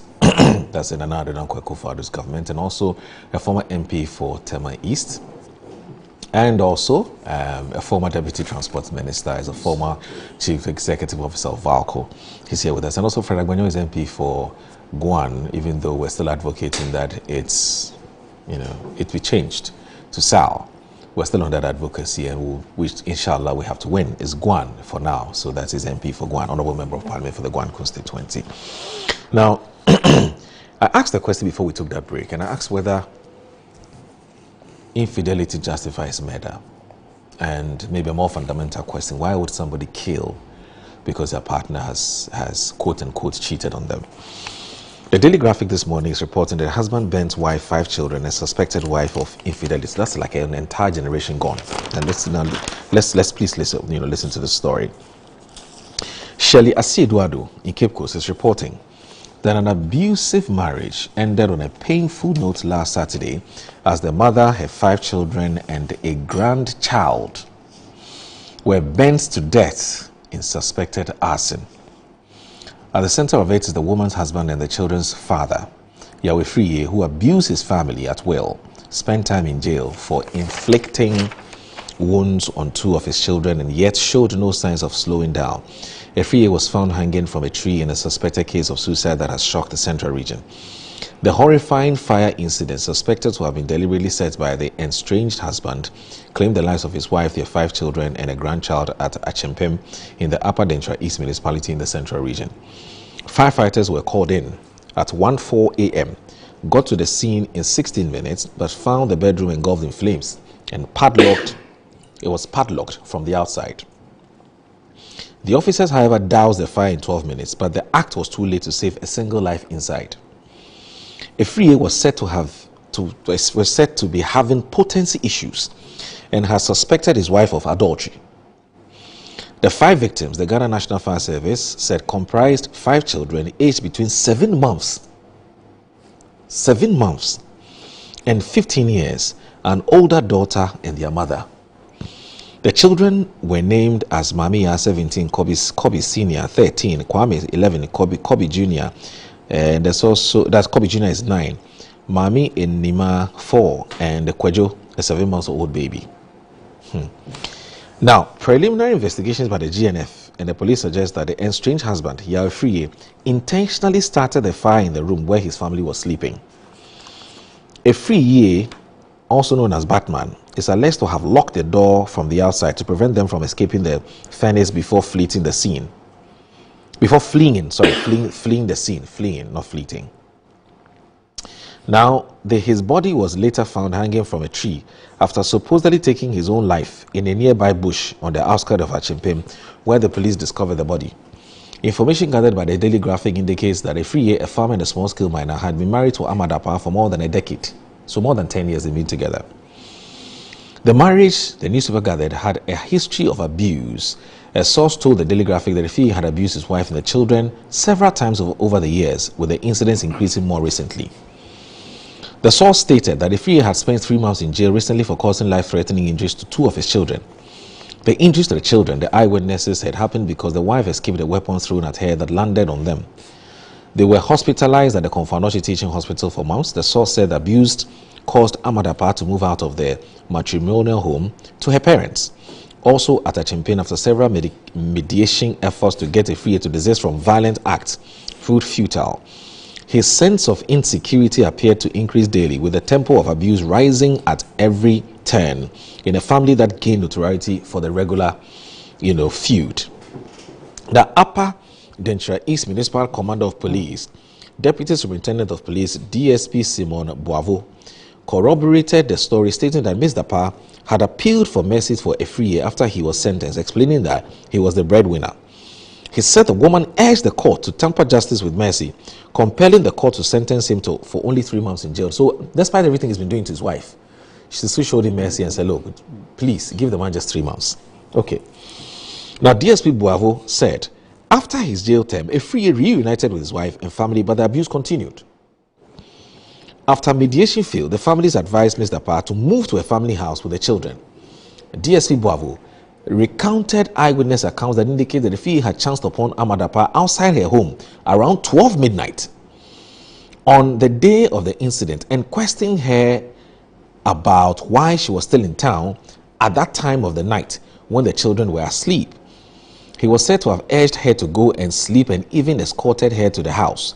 DSP Boavo said neighbors and family members had also told the police, that the estranged husband had threatened to kill Amadapa anytime and then commit suicide before the installment of the new Dentrahine, but indicated that no one reported the matter to the police, describing the incident as unfortunate. A statement signed by the Central Regional Public Relations Officer of the GNF, Divisional Officer, that's DO2, Abdulwasiu Hudu, explained that the tragic incident occurred in the early hours of Saturday, November 1, 2025.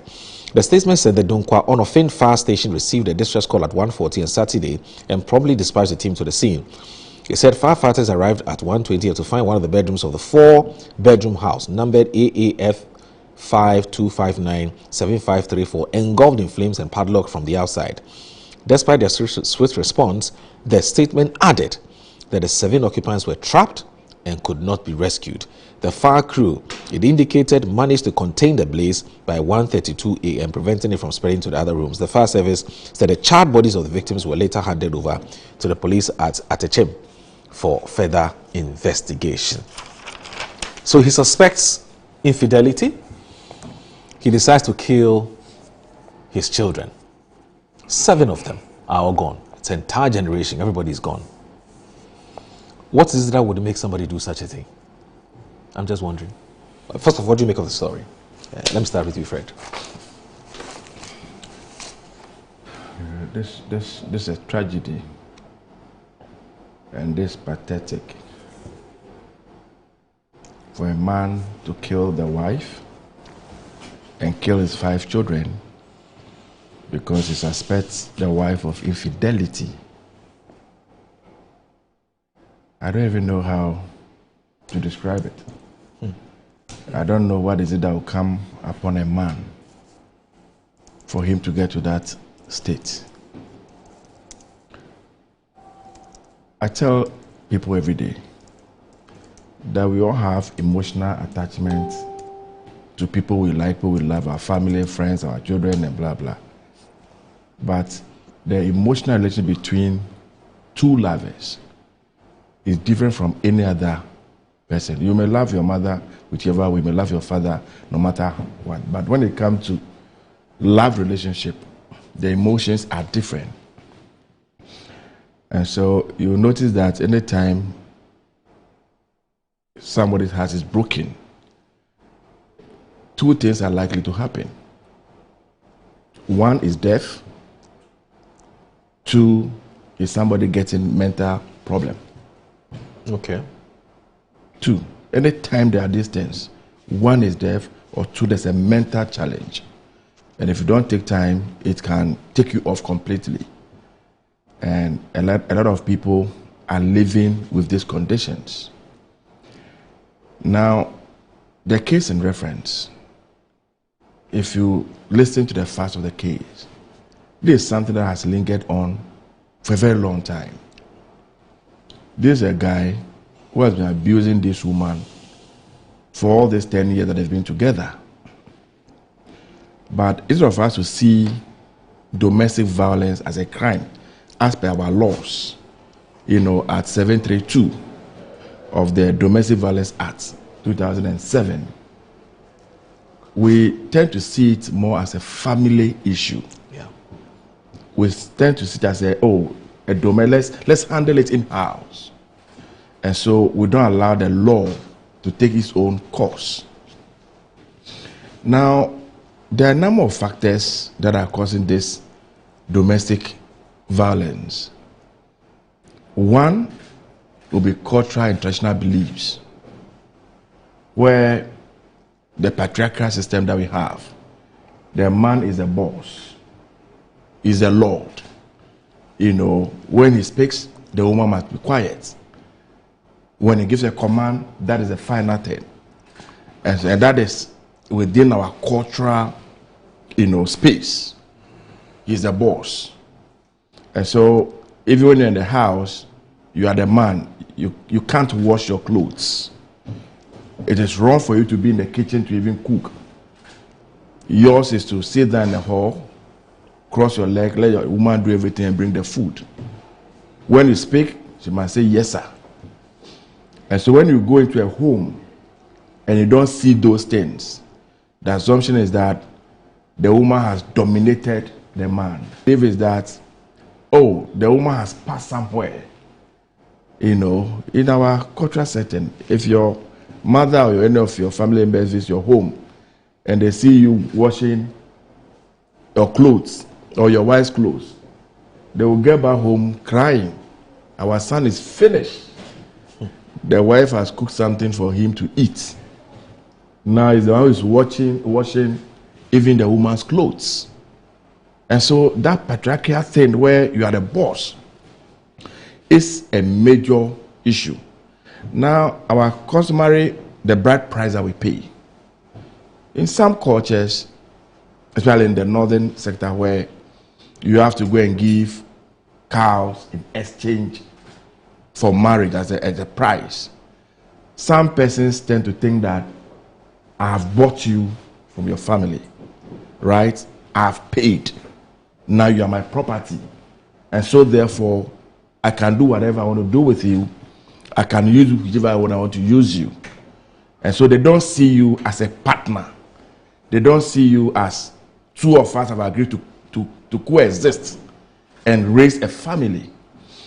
It's an issue we have to look at.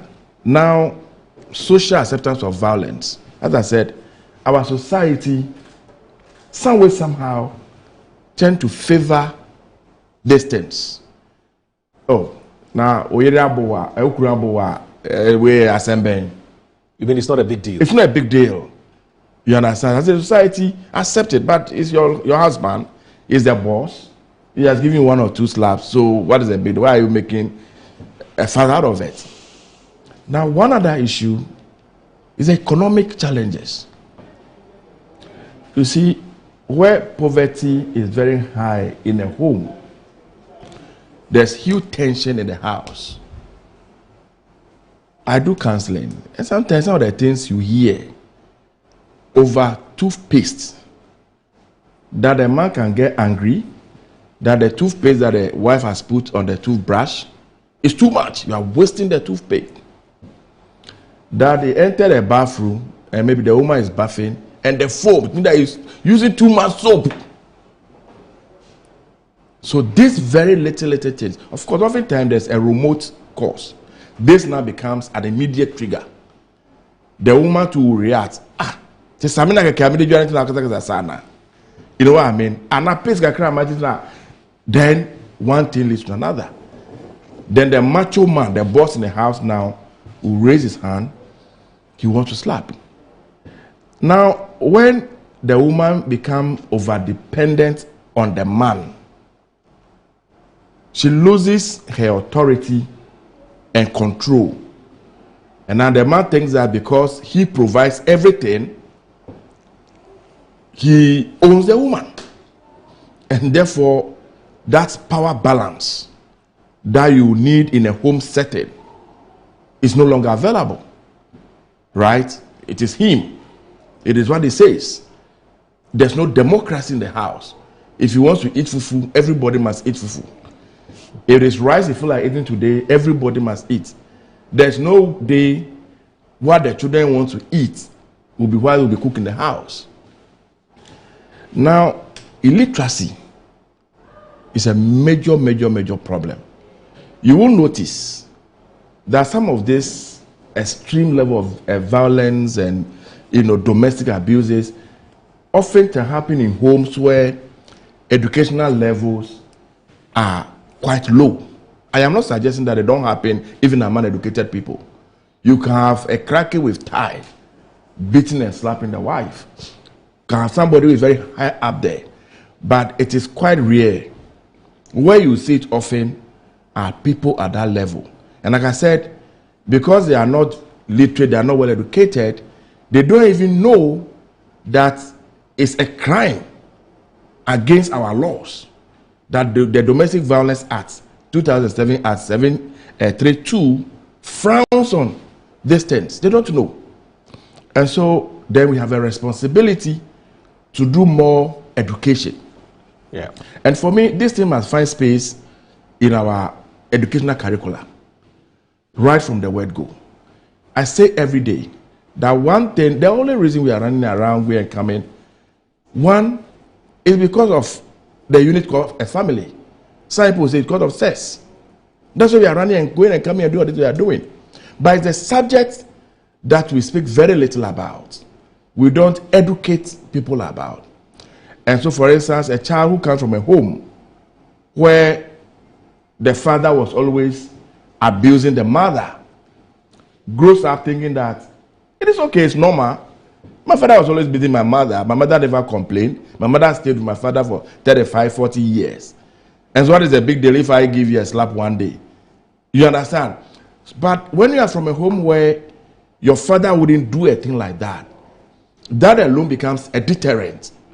You know, when you have a home where the father can even let the children know that this thing must not happen, the people are held in check. One other cause of this domestic violence is substance abuse. When people go and take all manner of things these days, people are taking Tramol, people are abusing alcohol, people are taking other, cannabis and other things. And so when they get back home, their level of understanding, their level of appreciation, the intelligence to hold back, to control themselves, becomes very difficult. When I was very young, my father would tell me something that as you are growing and you get exposed to women, you get to understand that you have to settle down with a woman. One of the things you must quickly know and try to do is how to close one of your eyes, close half of your mouth, and close one of your nose and one of your ears. If you want to open your eyes and see everything, if you want to smell everything, if you want to talk about everything, you will never have a successful relationship. And it is important for all of us to realize ourselves. We can fight for equality, we can do whatever we want to say. We are two different people, men and women. We are not absolutely the same. We are not. And we must realize that women go through their own biological changes that will cause them to behave in some ways. And so you must have that appreciation. I tell people every day that marriage is not for boys. Marriage is for men. Because if you don't have all this understanding and you walk in there, some of these things that we are talking about today are things that will happen. Of course, there's no marriage, there's no union, there's no relationship that you say that occasionally issues don't come up. Once we are human beings, we will definitely agree and disagree. But how far will you carry that disagreement? How will you react to that disagreement? Would you allow it to degenerate to the extent where you have to raise your hand? You have to pick a weapon? Do you value your partner as really your partner? That all of you are equal? That all of you have a common objective and responsibility? And that he's not subservient to you, he's not your slave, and you don't have to be dominant over the person. If you don't know all these things, the substance, the things like I said, substance abuse and all those things, it becomes very problematic. Now, law enforcement is another problem. As I said, when you go to our communities, anytime there's a domestic issue, we run to the family head, we run to the chief, we handle it in-house, we talk about it. The man is asked to either to go and bring a bottle of Casapreco to appease the wife, and it ends there. I tell people every day that no third party can resolve a marital issue. The two parties involved must come to that understanding that we want to resolve the issue. Because when you go to the arbitration, oftentimes, the real cause of the problem never comes up. You understand? Right. The man is reluctant to tell exactly what the issues are. Oftentimes, when there are those that can bring embarrassment to you, the man, and to your woman, you want to hold back. Sometimes women who are also very, mature and disciplined also want to hold back. And so you, the third party that is mediating, you are only judging based on what they are telling you. But the root cause, which they will keep to themselves, you don't know. And so the only two people who can really resolve an issue is the two partners themselves. Okay. When they can sit back in a home, everybody having sober reflection and coming to tell the reality that, okay, I think I am wrong. And you must not be afraid to say, I am sorry. Okay. We are human, right? Right. And Moro, one of the things from the biblical perspective, from the Christendom, what the Lord has put together, no man has put asunder, blah, blah. The first question I always ask when this issue come up, which God has put the two of you together? Which God did you pray to? Which God bless your union? The fact that out of emotion, out of lust, out of, maybe you are joking and playing, oftentimes it results in the pregnancy that compels you into a marriage. Is it God that really put you together? Otherwise, how can you stay in a marriage for 10 years and over? Yeah. You have become a punching bag. This man is using you for his physical fitness every day. Okay. And yet, Okay. you are in there and you are dying every day. Why? I don't see marriage as slavery. No. I don't see marriage as slavery. Okay.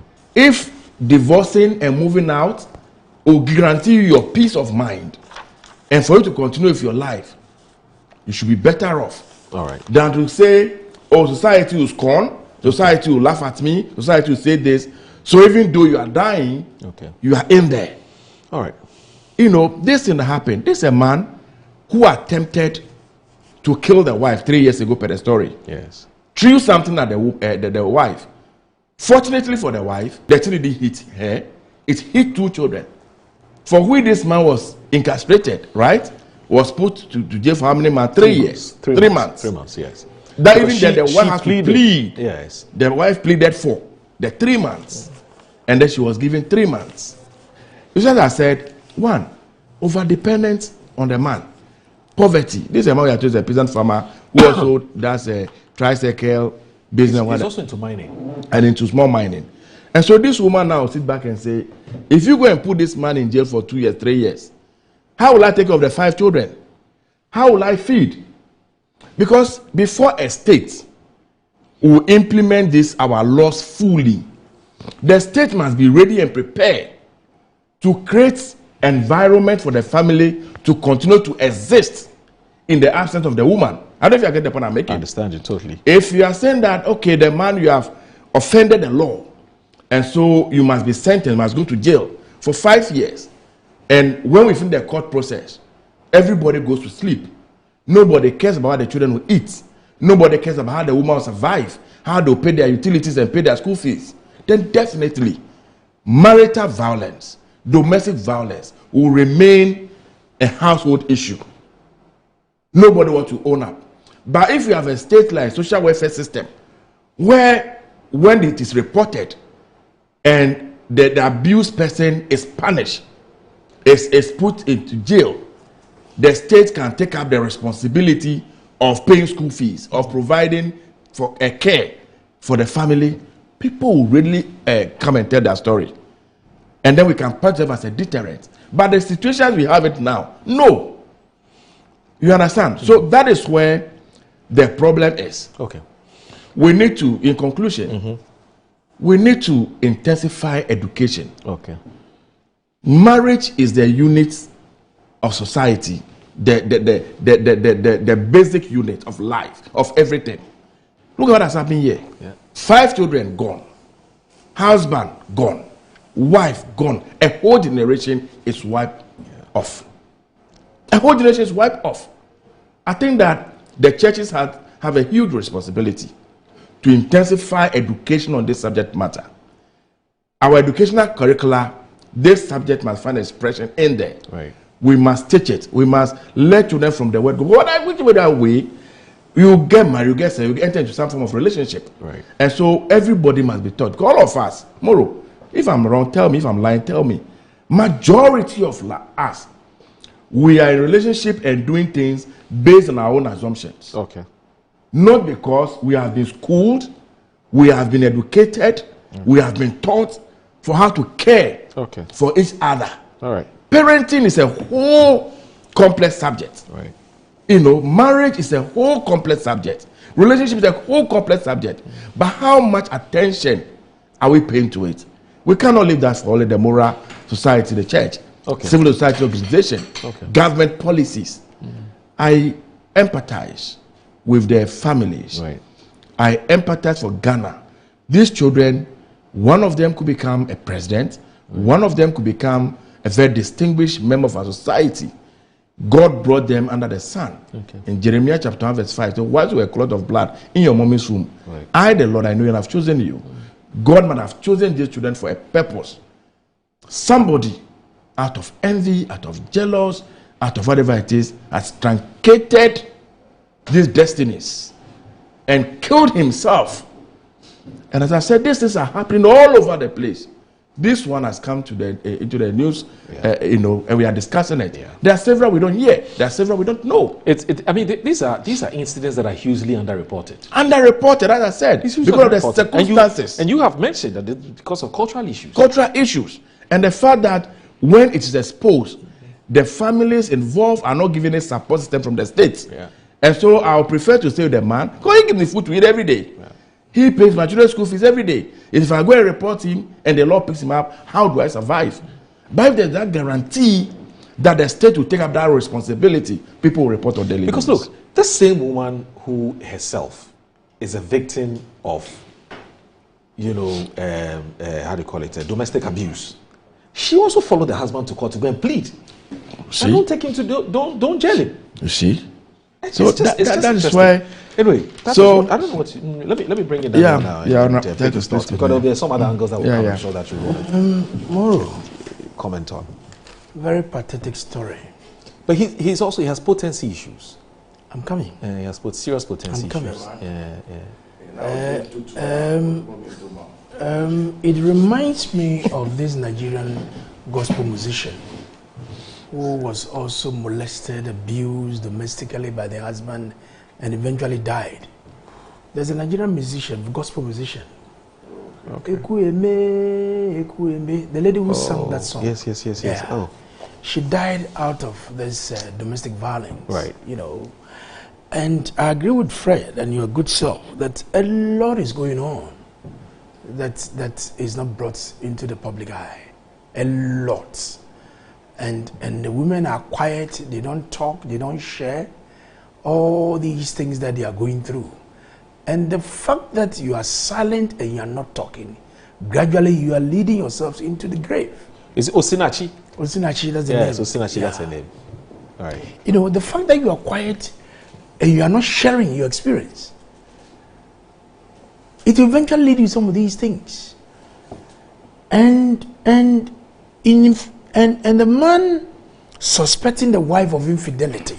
It's not like there's proof or evidence. There's evidence. No, it's a suspicion. I'm coming. Okay. I'm coming. I've noted that point here. So if you've not sorted medical advice to test whether you are important by science, but only conjecturing that these children are not my children, and for that matter, then you yourself, you are setting yourself up for what he has done. Go to the hospital. That is why the gynecologists and the experts are there. Sometimes maybe your diet, they can put you on medication. They can give you one or two advice that can even cure whatever difficulty that you have. But you don't resort to the hospital to go through all these medical checks and solutions to this, and only harbor this in yourself. And you end up killing your wife and the children. I think that it's a mark of insanity. Right. I think the man is mad for him to pursue these things. You see, in law, there's something we call the actus reus and the mens rea. The mens rea is the mindset, the thinking. All along he's been suspecting the wife that she's infidel. And he's been threatening her. According to the story. So the mens rea of the man itself is occupied. And he's been threatening her that he'll kill her. He's been doing that several times. Tomorrow. So when you have such a thought, the mens rea of the man itself, fed your mind with this negative, and the active use is the physical action that led for him to set them ablaze and kill them. So the element in the crime is the causing of the harm and the murder. It is something that we need to look at it. But clearly, the man has already prepared his mind for all these actions. Yeah. But coming back to the contribution of the woman, you see, sometimes some of the love are stupid love. Excuse my French with your viewers. You are seeing what you are going through. The abuse, physically, emotionally, all that you are, and because of love. You say you want to continue? No. To the extent that following the police, the prosecutors to the court to go and beg, with the belief that the man is going to reform. And this is where he has landed you. I mean, wives don't usually like to wash their dirty linen in public. But that is what has cost you. How would they feel? Is a marriage? That is what it has cost you. How would they feel? The man go to jail. You understand? So if you have acted well, because the social welfare system we have is so bad. I studied in England. At least I stayed there for 4 years before coming back. If there's any reportage, even verbal abuse from the man to the woman, the police will just come in, just a phone call. Right. They will ask you to pack your bag and baggage and leave the home. At least go and take some freshness out somewhere, and in all that they want to see whether indeed you conform. So it just pick you and leave you. Or they'll pick the children and the woman and will resettle them somewhere. And the state will take responsibility. That's right. They give them some stipends. And they will watch it. And they will ban the man from not coming closer to the children. But here we are. Our social welfare system is not what we can talk about. It's just too bad. And I believe that the Labour and Employment Minister must watch some of these things. You get what I mean? Because we need to build our social welfare systems. Because all these abuses that are going on across the country is not helping. Totally not helping. Sometimes the attention goes to other things, and we look at all some of these things, and these are key in the outside world. Children, women, and animals are given priority, and even men. And the elderly. And the elderly, thank you, are given priority than even men. Yeah. But here we are. Our social welfare system is not all the best of things that we can talk about. So clearly, you look at the menstrual and the actual use of the man, it's certainly setting the woman up to kill her. Because you see yourself as impotent. And because of that, all the children that you give birth are not your children. In fact, that's a grandchild, 7 months old. You understand? So the man could have helped himself by going walk into the hospital. Get a test done.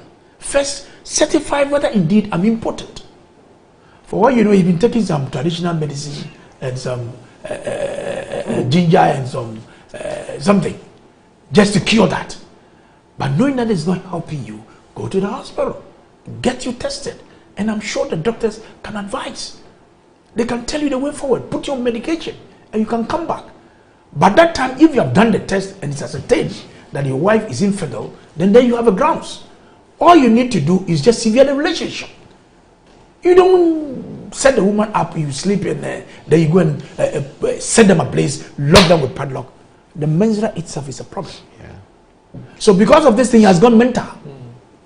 A lot of people are walking on the street, dressed nicely, but they are mad.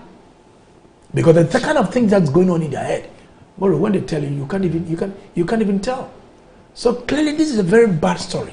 So we should move beyond what has happened. There's a lot that is going on in the society. And advocacy is very key. Advocacy is very key. Our women and must be seen to be protected. We need to protect our women. In every marriage, there are issues. In every marriage.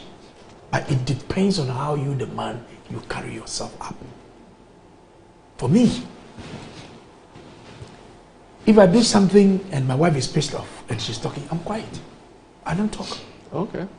Because there are something that you open your mouth and say, if you're not careful, you will destroy everything.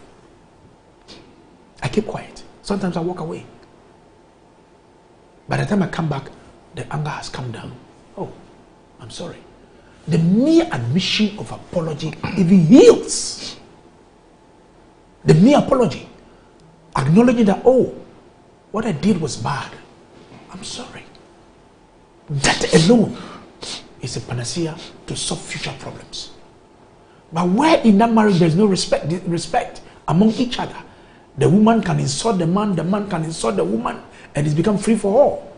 So generally when there are issues, the two of you cannot even see. So you go haywire and do all kinds of funny things. I think that marriage experts, and I agree with Fred, that the mosques and the churches must use their platform to talk to us It's not everything about salvation. It is not everything about salvation. I know some of them do marriage ceremonies, seminars and everything. It should be consistent.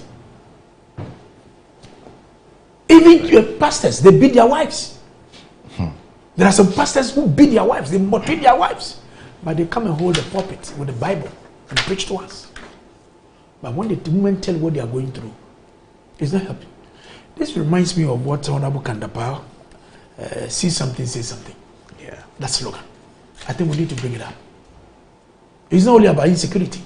Some of these social vices that is going on across the country. If you see something, you say something.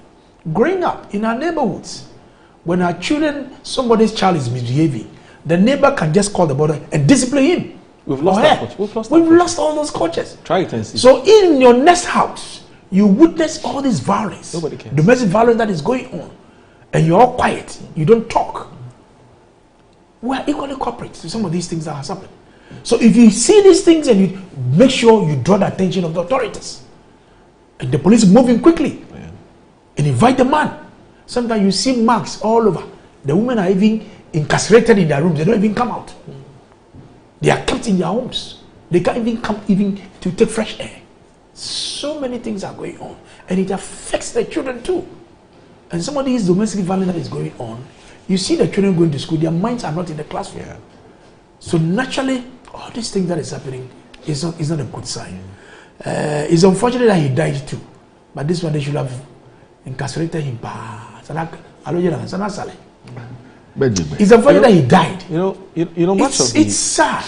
Daniel, Fred raises a very, very interesting point, which has to do with the economics of things, bread and butter. Much of the conversation or much of your submissions have looked at the psychological part, which is the state of the person's mind. You've also looked at the issue of, and the social cultural part. Something is happening to you, we don't want to talk about it. You don't want the people to know, and sometimes our pastors are not helping. Let's say our religious leaders are not helping, and so there's social cultural matter. But he raises a very important issue about economics. Now, he says, in some homes, some wives are not economically independent or financially independent.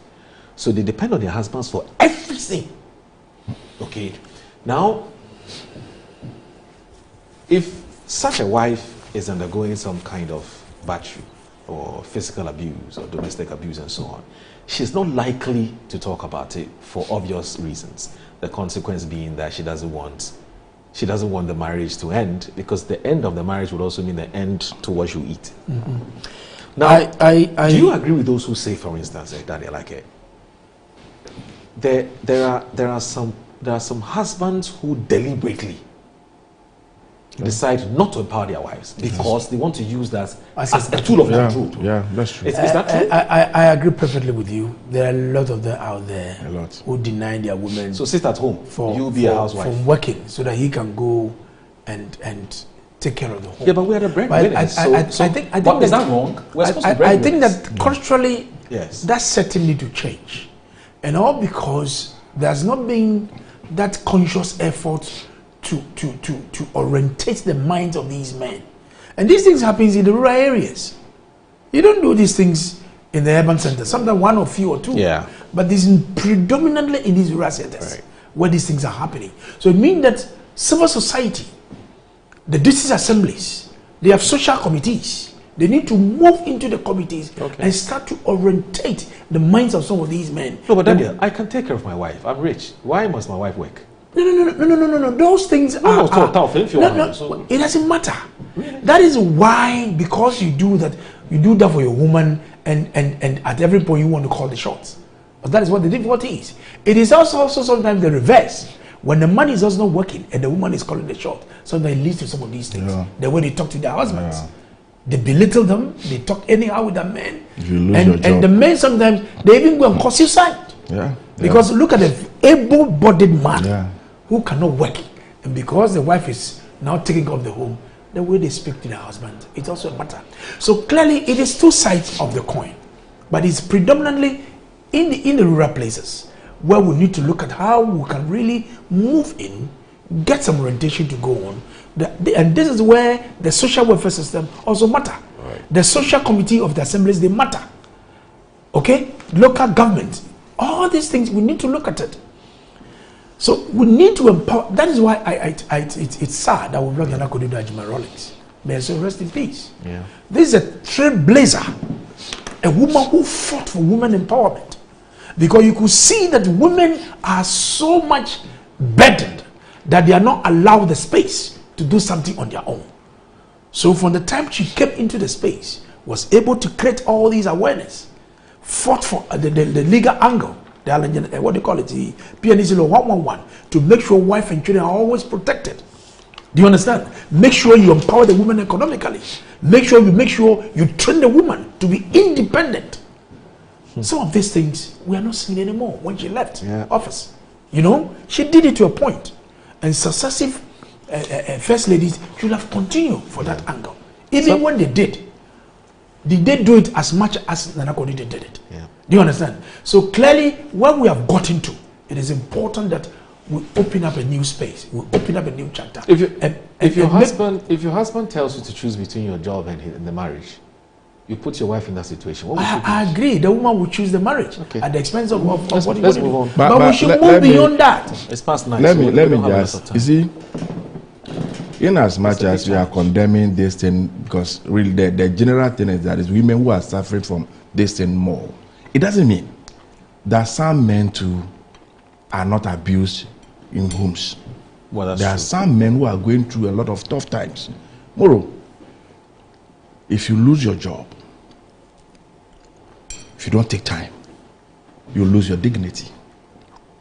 You lose your voice, you lose your control.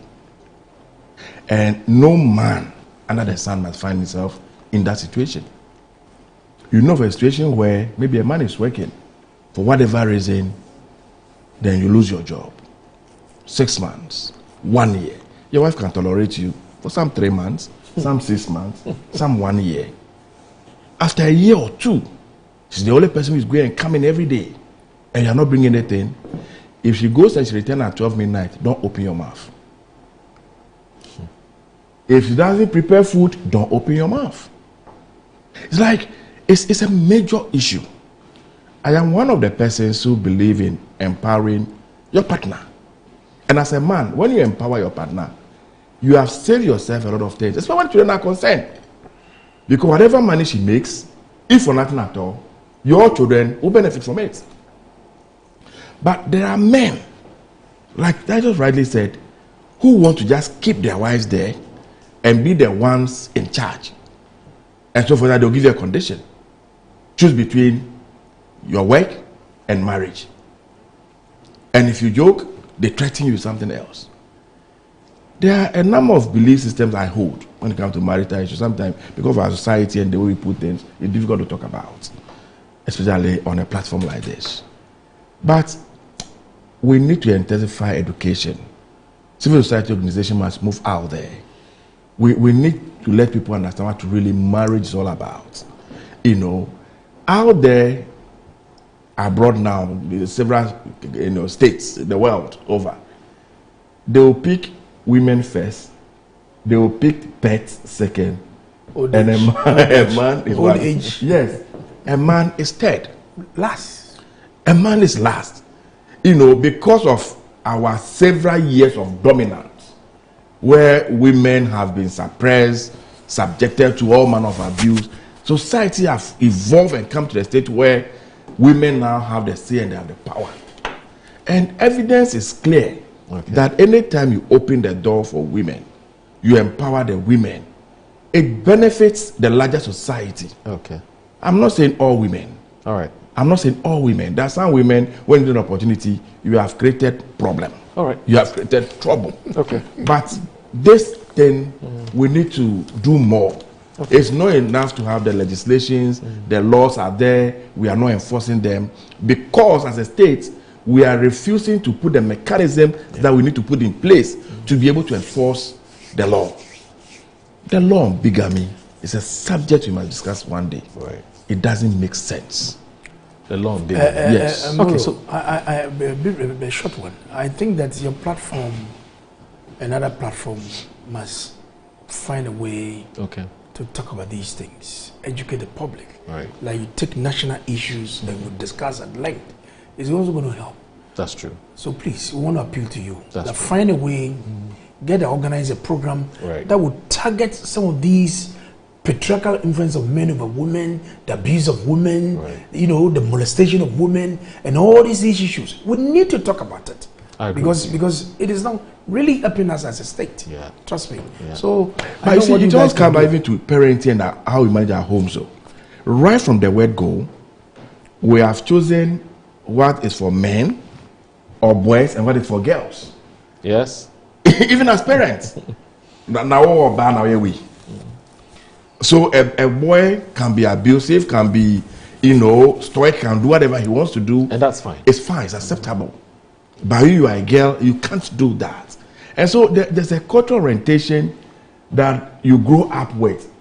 And believing same to be the acceptable, you know, norm within the society. And so if I do it, what really is the problem? We need to look at the whole dynamics well, get back to the basics, and some education, some orientation, trying to bring everybody to speed. You see, we are leaving this responsibility solely on the head of the church. And I don't think the church alone, where we are going to have the capacity to do it. Right. Because the pastor you are talking about, do you know what he's facing in his home? Right.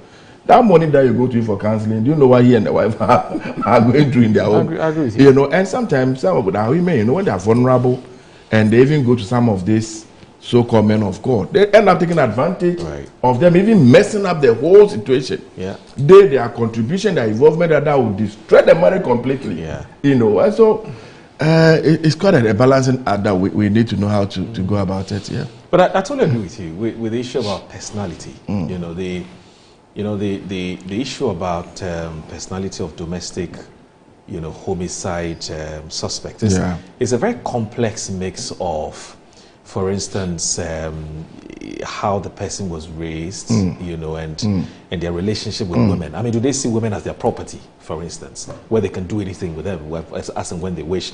Or do they, for instance, what kind of emotional support they got growing up when they were being raised?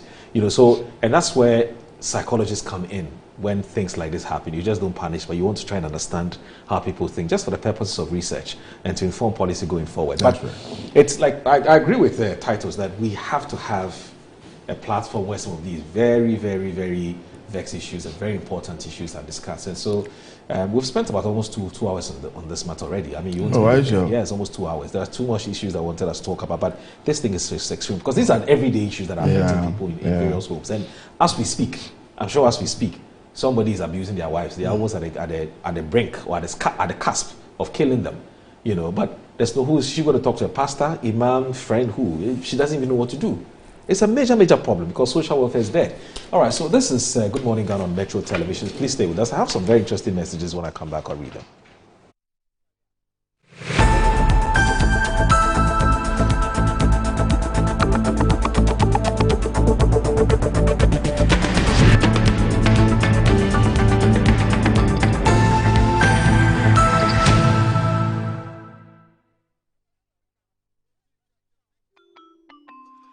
Start your kids' day the right way, filled with confidence to take on any challenge. Pepsodent Kids contains the right amount of fluoride and sugar acid protection to care for their developing gums and teeth. Grab either orange or strawberry so they brush with the sweet flavor they love morning and evening. Pepsodent Kids, giving your children a bright smile for a brighter future.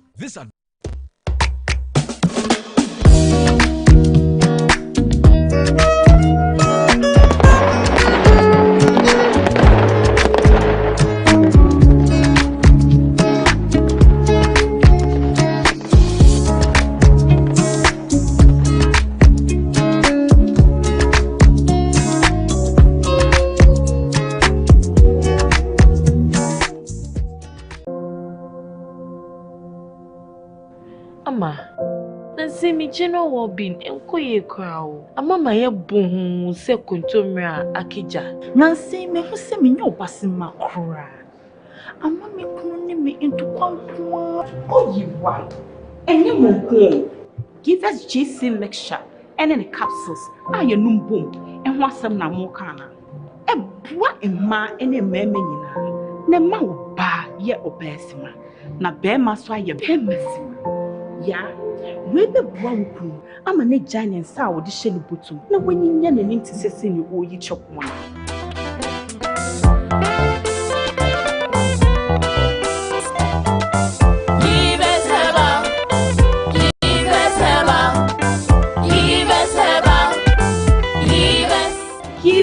GC mixture and then a capsule.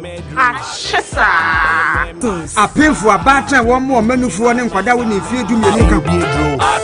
Wabedum, Tamaso, J. Watch it, na learning. Missy, watch and learn. Makwema Besisia. A bozig. I can say no yakonati and the more drink woman. Hey! But I didn't mean. Oh, sorry. She knew her old days. Eddie, Dabio, baby womb. Ready? Hey, baby womb.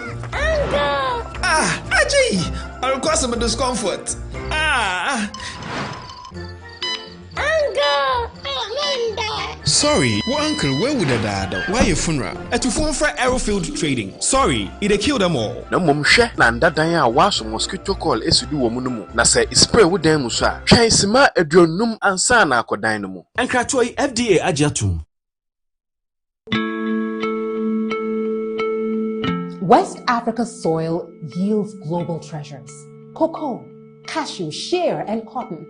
They power industries across the world. Yet for our region, the greatest value still slips away, exported raw, taking with it jobs, industries, and the promise of shared prosperity. The real question is no longer what we produce, but who captures the final reward. True prosperity lies in the value we add right here at home.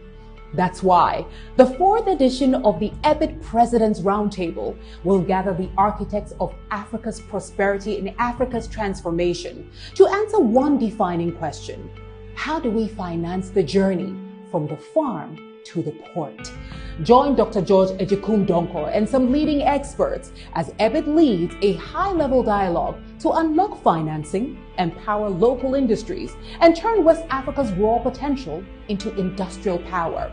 Be part of the conversation redefining our economic future, live on Metro TV, DSTV Channel 277, and EBIT platforms on November 24, 2025 at 11 a.m.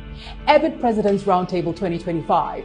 From the farm to the port, financing the value chains of West Africa's cash crops. My name is Anita Erskine, and it will be an honor to host you.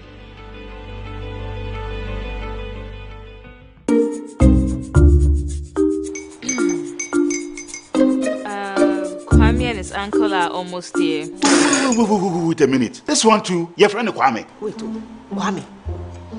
As in the same Kwame again? Yes, Mommy. I'm the second coming. Into all this tension just to reintroduce that broke boy from Kaswa.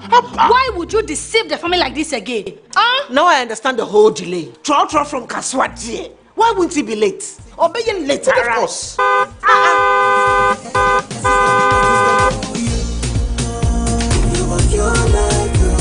Star 712 hash, star 712 hash.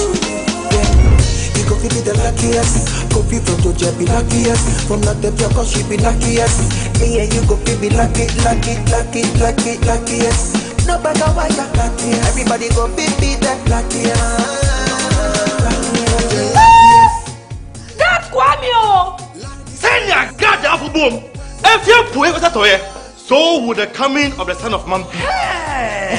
Is that his car? Ha! Even now, your shadow the way designer. I use my own mouth to reject him. Oh, this is my mouth. Look at that. Kwame, my son. Now, tell me the truth. How did this all happen? Oh, Mommy, Simple direction. Mr. Good Luck no check me way. Yeah, man. Easy cry. Or dial star 712 hash. The devil is a liar. He picked his ticket and entered his lucky 5-digit number. I'm his birthday. Oh, how romantic! And he followed the prompt, yes. And then boom, confirmation test. One quick, pick 5 numbers for me, okay? I'm feeling like 7. Star 712 hash. Choose your ticket. Enter your lucky number.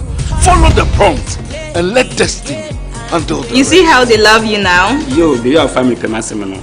Before December, may release a motivational album. Patapa, my super.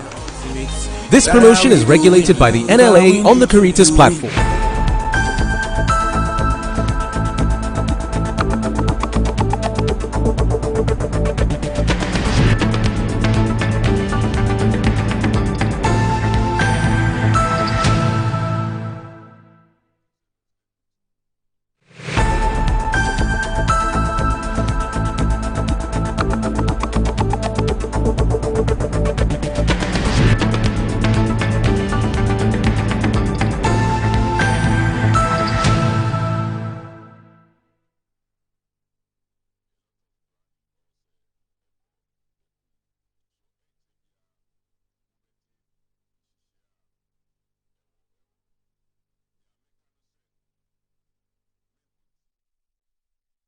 You're live in Good Morning Ghana on Metro Television. I'm here with Daniel Niekwate Titus Glover, who's a former Greater Accra Regional Minister, or a former Greater Accra Regional Minister, and also a former MP for Tema East. I'm also here with Fred Agbanyo, who is a MP, not a former, current MP for Guan.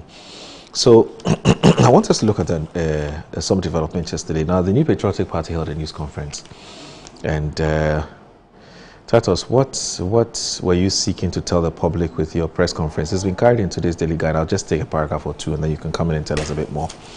Because as MPP slams judiciary over unreasonable bail terms, Ebenezer Kiamponsa reports that the opposition New Patriotic Party has warned the government, especially the judiciary, to refrain from imposing excessive bail conditions on some perceived members of the party accused of committing offences against the state. Speaking at a press conference in Accra yesterday, the General Secretary of the MPP, Justin Kudia Frimpong, said such practices contravenes Section 96 of the Criminal and Other Offences Procedure Act 1960, Act 30, and Supreme Court precedents which affirm that bail should not be punitive or withheld merely as a punishment. According to the General Secretary, state security agencies continue to flout such constitutional provisions with impunity, particularly Article 14 of the grant of bail to persons arrested or detained. He said the Constitution requires that such persons be brought before court within 48 hours, additionally or upon reasonable conditions as may be necessary at a later date for trial. Thus, an accused person who is not tried within reasonable time is entitled to bail irrespective of the nature of the offence. However, recent developments clearly suggest a worrying trend where MPP members are detained beyond the lawful limit, subjected to unreasonable bail conditions, and effectively denied justice. And they gave a raft of a number of instances to buttress the point you're making. But before I do that, let me just look at these messages that have come through before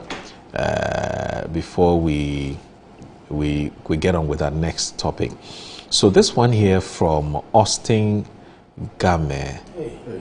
Yes, Austin Game has sent us a message. It says, hello, good morning. I'm grateful for your panel today and I salute them. As a mediator and a marriage counselor, I agree with most of the things said. It's really not so much about the economy. Firstly, it is about the failure of the churches and their leaders not properly conducting pre- and post-marriage counseling effectively. Okay, and then this one here, this one from Sebastian is sending us a message from Accra. Sebastian says, once upon a time, marriage was viewed as a sacred covenant bound by, serious vows. Now, when two people stood before family, friends, and God to declare for better, for worse, for richer, for poorer, in sickness and in health, those words carried weight. They symbolize loyalty, endurance, and unconditional love. But today, those vows have become little more than poetic lines, recited beautifully at weddings and forgotten the moment life takes a difficult turn. It is about time the church reviewed this Stone Age vow to reflect current times. I commend my friends Fred and Titus for their excellent delivery on the matter at hand. And that's from Sebastian. He's with the Cyber Security Authority. Oh, okay. Yeah, that's where he works. He's a very prominent figure there. And also Lukman, my very good friend. You said you're watching us and you're really, really enjoying the conversation. I think Ghanaians love these kinds of conversations because these are everyday issues that are affecting us. Now Tafai Namrai says, good morning, Audu, and your guest. Audu, I believe mental health is a problem in this country. Otherwise, how can any normal person do what this man has done? Only people with mental illness can commit such barbaric crime. Audu, may Allah guide all of us. Thank you very much for this. Now, there are others who also think that Tato, somebody who says that they're not too sure whether you really want to go for the national organizer thing because they're not hearing anything. But let me. Okay, yeah, he says he's not hearing enough. Who is he? What's about his name? he's called Kalio. Kalio from WA. Yes, yeah, he's a regular viewer of the chat. I suspect he's a member of your party. I suspect so. I may not be sure, but I'm not sure. But currently, the issue, the focus is on the presidential primary. Okay. So I do more of social media and stuff. All right, that's fine. And currently, the way the arrangement is, the possibility that some of the executives will go is high. Okay. So you come in as and when, but immediately after the consensus elections, it becomes open. You know the real delegates who are going to vote. Okay. You know what I mean? So I understand what he's talking about, but let me get his number. I'm sure I can call him because there are people in the Upper West region who are working for me. Okay. So that he can be of help. Okay. Thank you very much. I think that we continue with the subject you just introduced about our press conference. I will begin by saying that the Attorney General and the Special Prosecutor must play according to the rules. Okay. When you go to Article 19 of our Constitution, that talks about one of the most important principles of criminal jurisprudence is the presumption of innocence until you are proved guilty. But sometimes we hear the AG in the Edugbain's case, and this Mustafa Hamid's case.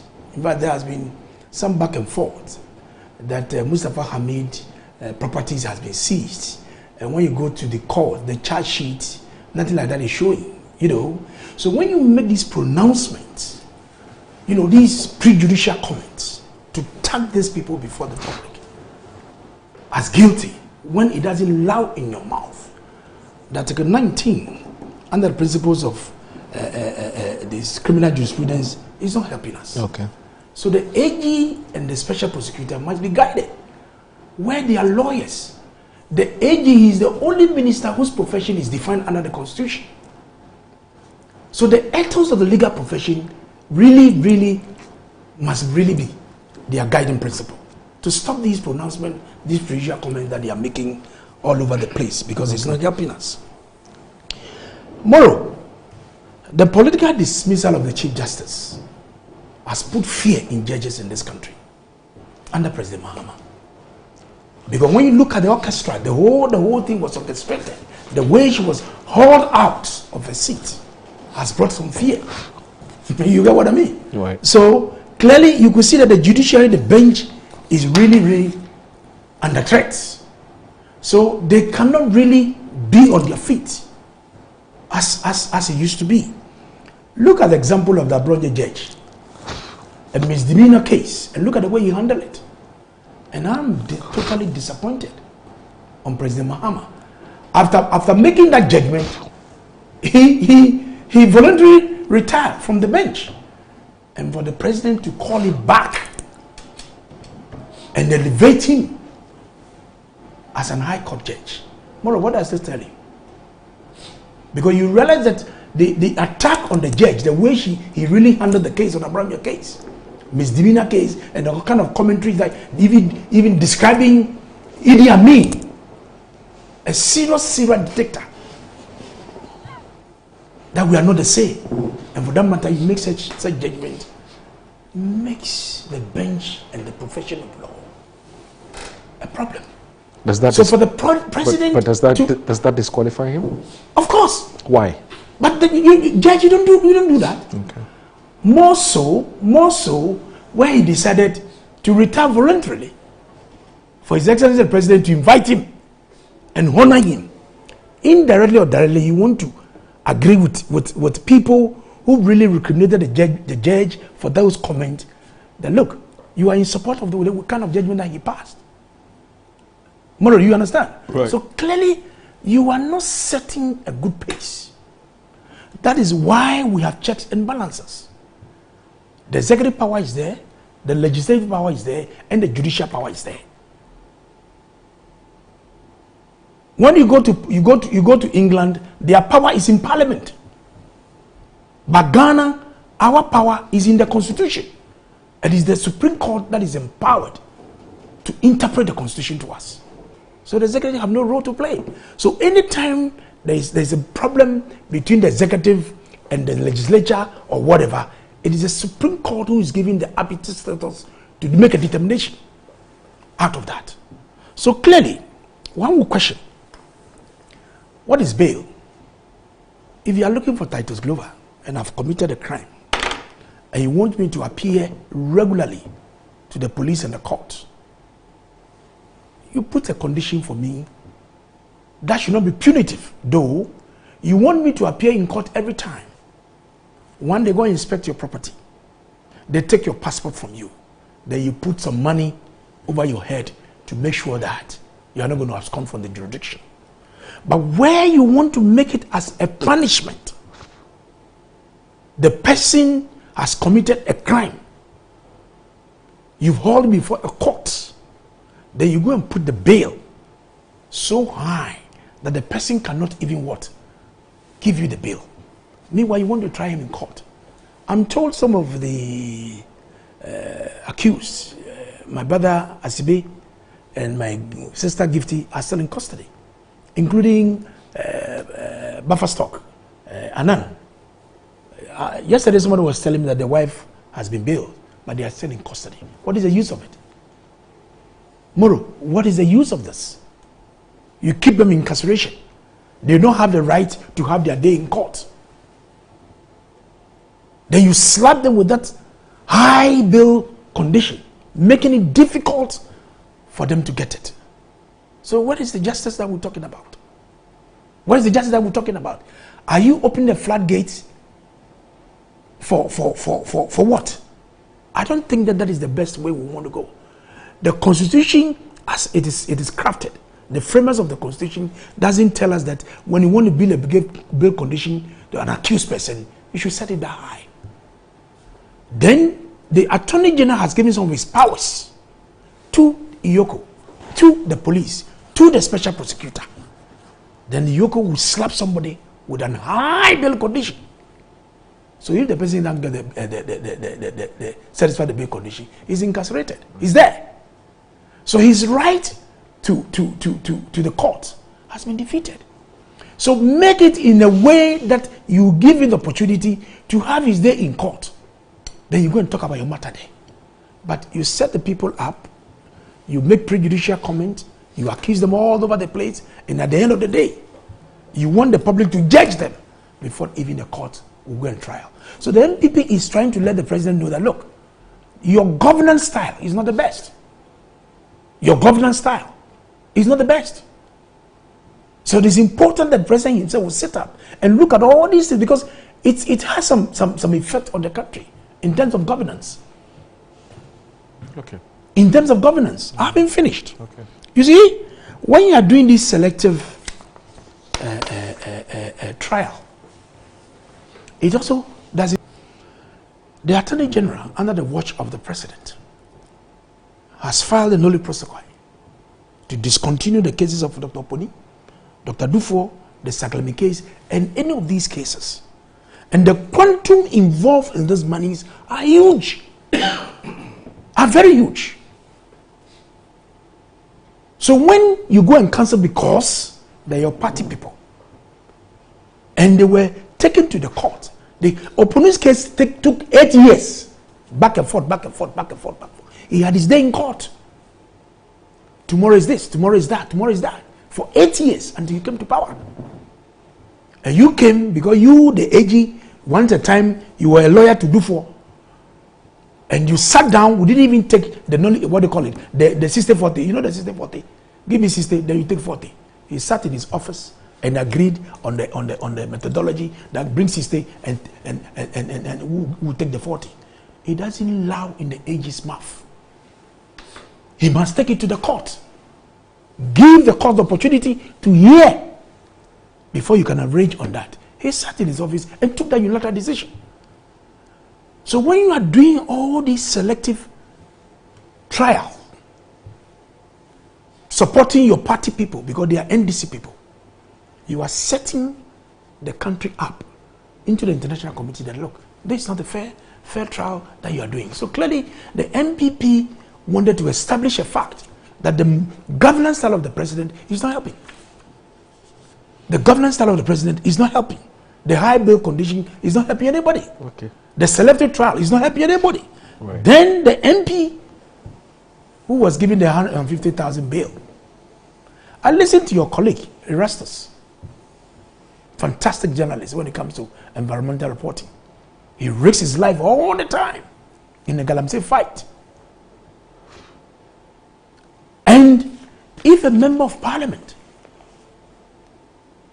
according to Erastus Donko, what I heard from him, that he really incited the youth against the NIMOS. Let me say kudos to the NIMOS guys for the hard work that they are doing. Kudos to them. So you can imagine what will have happened. You remember Major Mahama? Yeah. I'm not reminding their families of that tragic that is tragic event. So let's finish this one and come back to that one. That's another topic. It's part of it. I'm talking about bail conditions. I'm talking about the trial. So Kuda. So clearly, Moro, this man lost his, even though he had a sidearm on him when he was being killed. Okay. But he died because of what Galam said. So we're a sitting member of parliament. You said you had a call from your senior. He said, please intervene and see how best you can do about this thing. Collins was far away, out of the jurisdiction. And according to Erastus, you choose. But sometimes when you are going for elections, it becomes difficult to be. It becomes very difficult to be your very. It becomes very difficult to be very safe. You need to say things to please your people. I'm speaking the truth. And so naturally, when he leaves here, I know he will regret some of the comments he has made, because I know him for all these many years, and that is not him. You see, since when has court rulings and decisions by the judges become that of the president? Since when? Now it's President Mama that determines what judges do and say in our court. Is that what you are suggesting? Is that what you are suggesting? Go and check our entire history.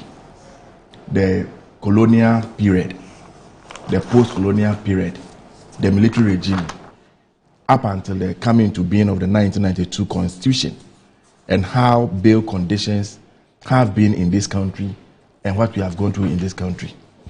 Now, if you make a case that the removal of the former Chief Justice has put fear in the judges, what exactly do you mean? If the Constitution thinks that a Chief Justice must not be removed, even if he's involved in wrongdoing, why the Constitution make provision for same? Then the Constitution would have said that the Chief Justice is untouchable. He can even commit murder, he can commit whatever crime, nobody must touch him. Because when you touch him, you put fear in other judges. If by removing the Chief Justice, what you are saying is to go by, and that some fear has engulfed the judges to do the right thing, then hallelujah. Then we must thank God.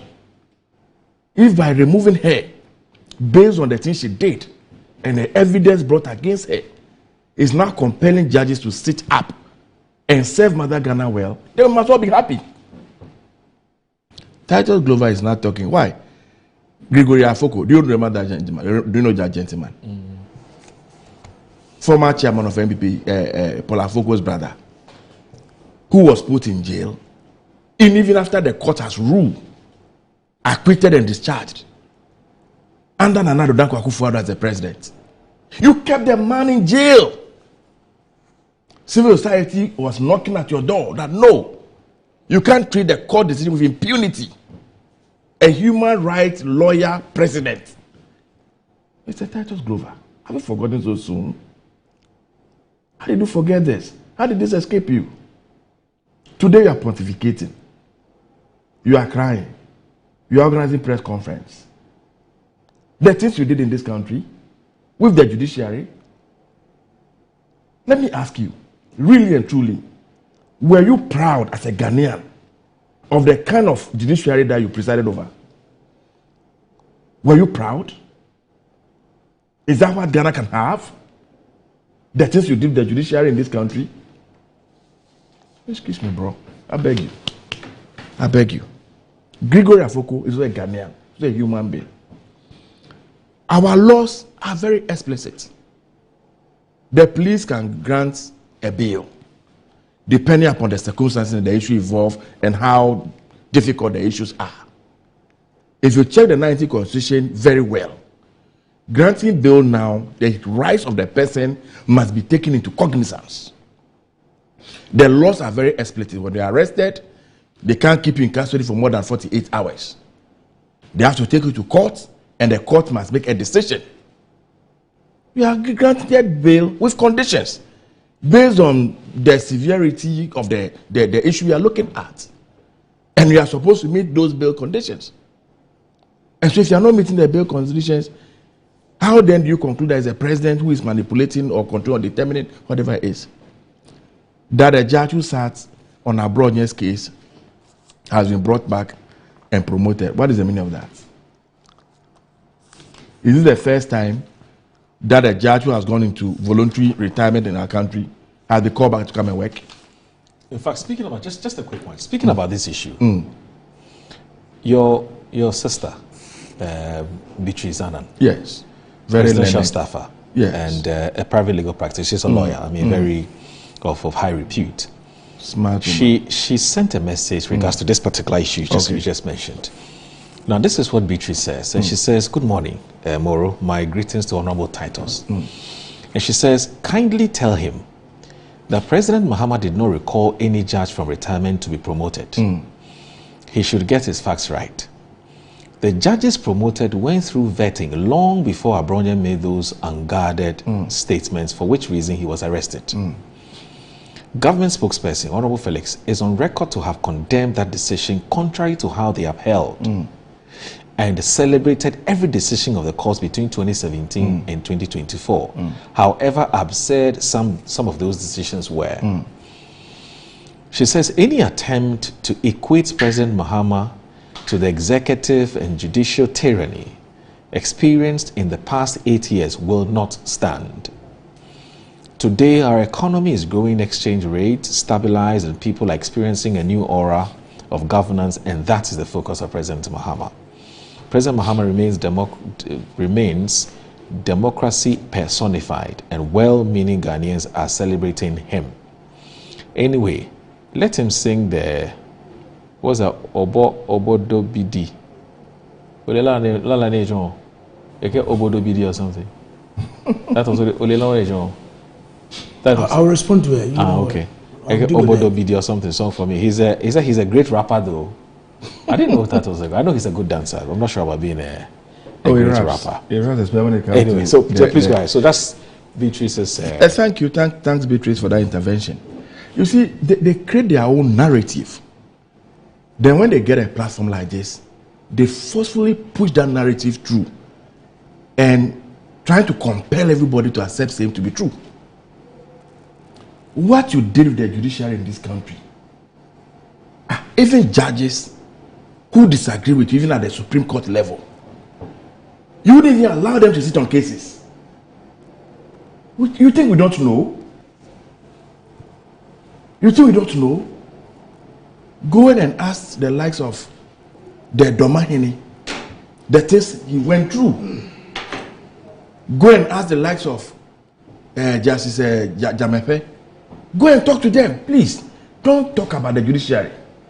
You see, there's something about the MPP that sometimes gets me very, very worried.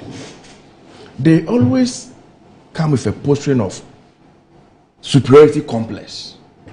We are special people. We must be treated differently.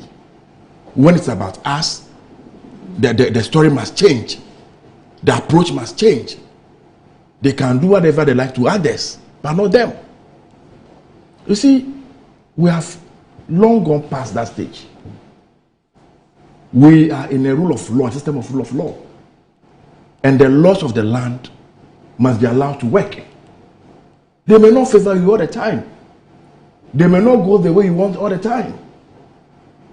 President Mahama that we have known in this country all these many years, is he one that you ascribe certain things to, that you will get interfere and get involved and try to manipulate the system to what end? He has proven time with that number. That is a Democrat, pure and real. And last week I said something on the platform. This whole blind solidarity that because person A belongs to my political stock, and so when it's called upon to account for a still worship, we must necessarily mass up. We must make noise, distract the process from going on smoothly. It's something that all of us we need to soberly reflect on. Are you not sad and worried as a Ghanaian who once upon a time was in charge of a constituency? And if you look at the challenges in your constituency and the amounts of monies they are mentioning that ended up in people's private pockets, you think that we should just let go? No, but Clover, when we entered, we all mentioned the number of places you have served. Has anybody invited you before any investigative body? Hello? Has anybody invited you? And so when people are called upon to account for their stewardship, how do you turn around and say that somebody is infringing upon their rights? Okay. Now he says Dr. Poni and some people, a knowledge protocol was issued and their case was discontinued. Really and truly, in a criminal case that you take to court, if you really have all the facts, you have done your investigation very well, why should it take more than 8 years? Why should it take more than 8 years? And so indeed, if they have done something wrong, the very day you step into office, you got them arrested, you invited them, you started a trial. How come you didn't end the trial before you left office?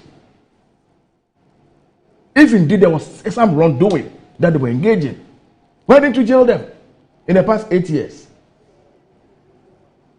Why didn't you jail them? We know the things you did. It is sheer envy, wickedness that ended Dr. Adufo and the rest in the things he brought them to.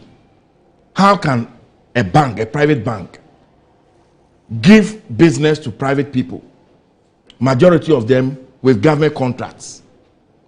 You refuse to pay them, and so the bank becomes insolvent, and then you collapse the bank and everything, confiscate the assets and what have you. And you took the person to court. And for well over 8 years, you couldn't secure judgment. You couldn't do anything. And Attorney General comes, sees with all the facts, take a decision that believes will help this country. You are crying and shouting. Okay. I am saying that if the action of the Attorney General doesn't have expression in law, that he has done something contrary to our law, you can scream and shout about it. Okay. But if the law provides for that Attorney General can do what he did, why are you complaining? All right. I guess I will have to end it here. Because we have just 2 minutes. Just 2 minutes to go. But I'll do this. I'll do this quickly before you come in. Now, Tafa from America says, to be honest, I have a lot of respect for Honorable Titus, so he shouldn't be talking like this. How can he accuse President Mahama of meddling? Oh, okay. So I think it's a problem with this. So he's meddling into judge's decision without any evidence. This MPP press conference is much ado about nothing. Alhaji Hamza from Peck Farm sent that message and says, good morning, my brother. The press conference that was addressed yesterday by the General Secretary of the MPP was nothing but much ado about nothing. This has nothing to do with bail issues. There are always They are only trying to run away from accountability. According to the General Secretary, what is happening to their party functionaries is witch hunting. This has nothing to do with witch hunting. If witches are out there, they must be hunted. My brother, I look at the revelations that are coming out from the Public Accounts Committee. It's so sad. I don't understand why President Muhammad said Ghana was a crime scene under President Nado and the MPP party. They should give us a break and stop throwing dust into the eyes of Ghanaians. We have a country to govern. The general should be used to opportunity to address the issues in their party. The MP as a political party today lacks leadership. The youth are attacking and insulting others in the party. It is sad. That's Alaji Hamza from Pekfam sends that message. Ali Hureya says the MP always thinks Ghanaians wash their face toward downwards. The NDC under the leadership of His Excellency John Dramani Mahama are resetting the country. Ismaila Hureya Ali, Greater Accra Regional Zone Caucus coordinator. So yeah, so on YouTube, Davido says there is drug use in most of these homes. It is far complex.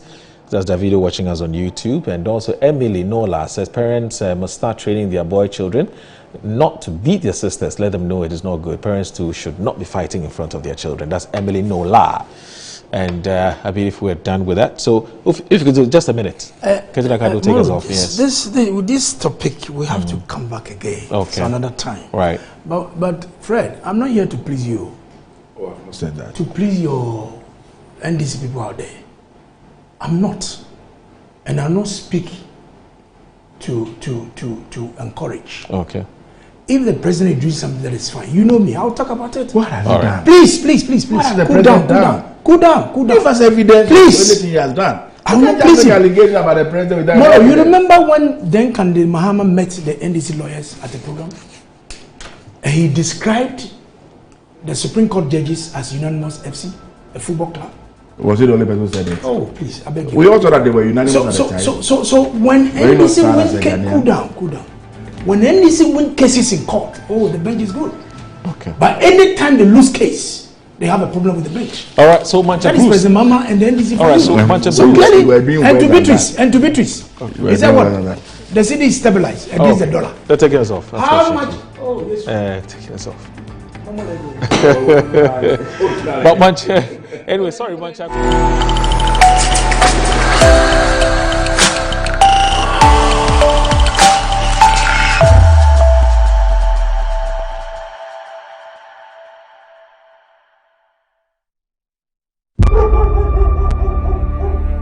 Can I ask you something?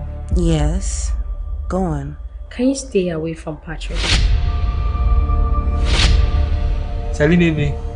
Comment tu vas? Abiku, I don't speak French.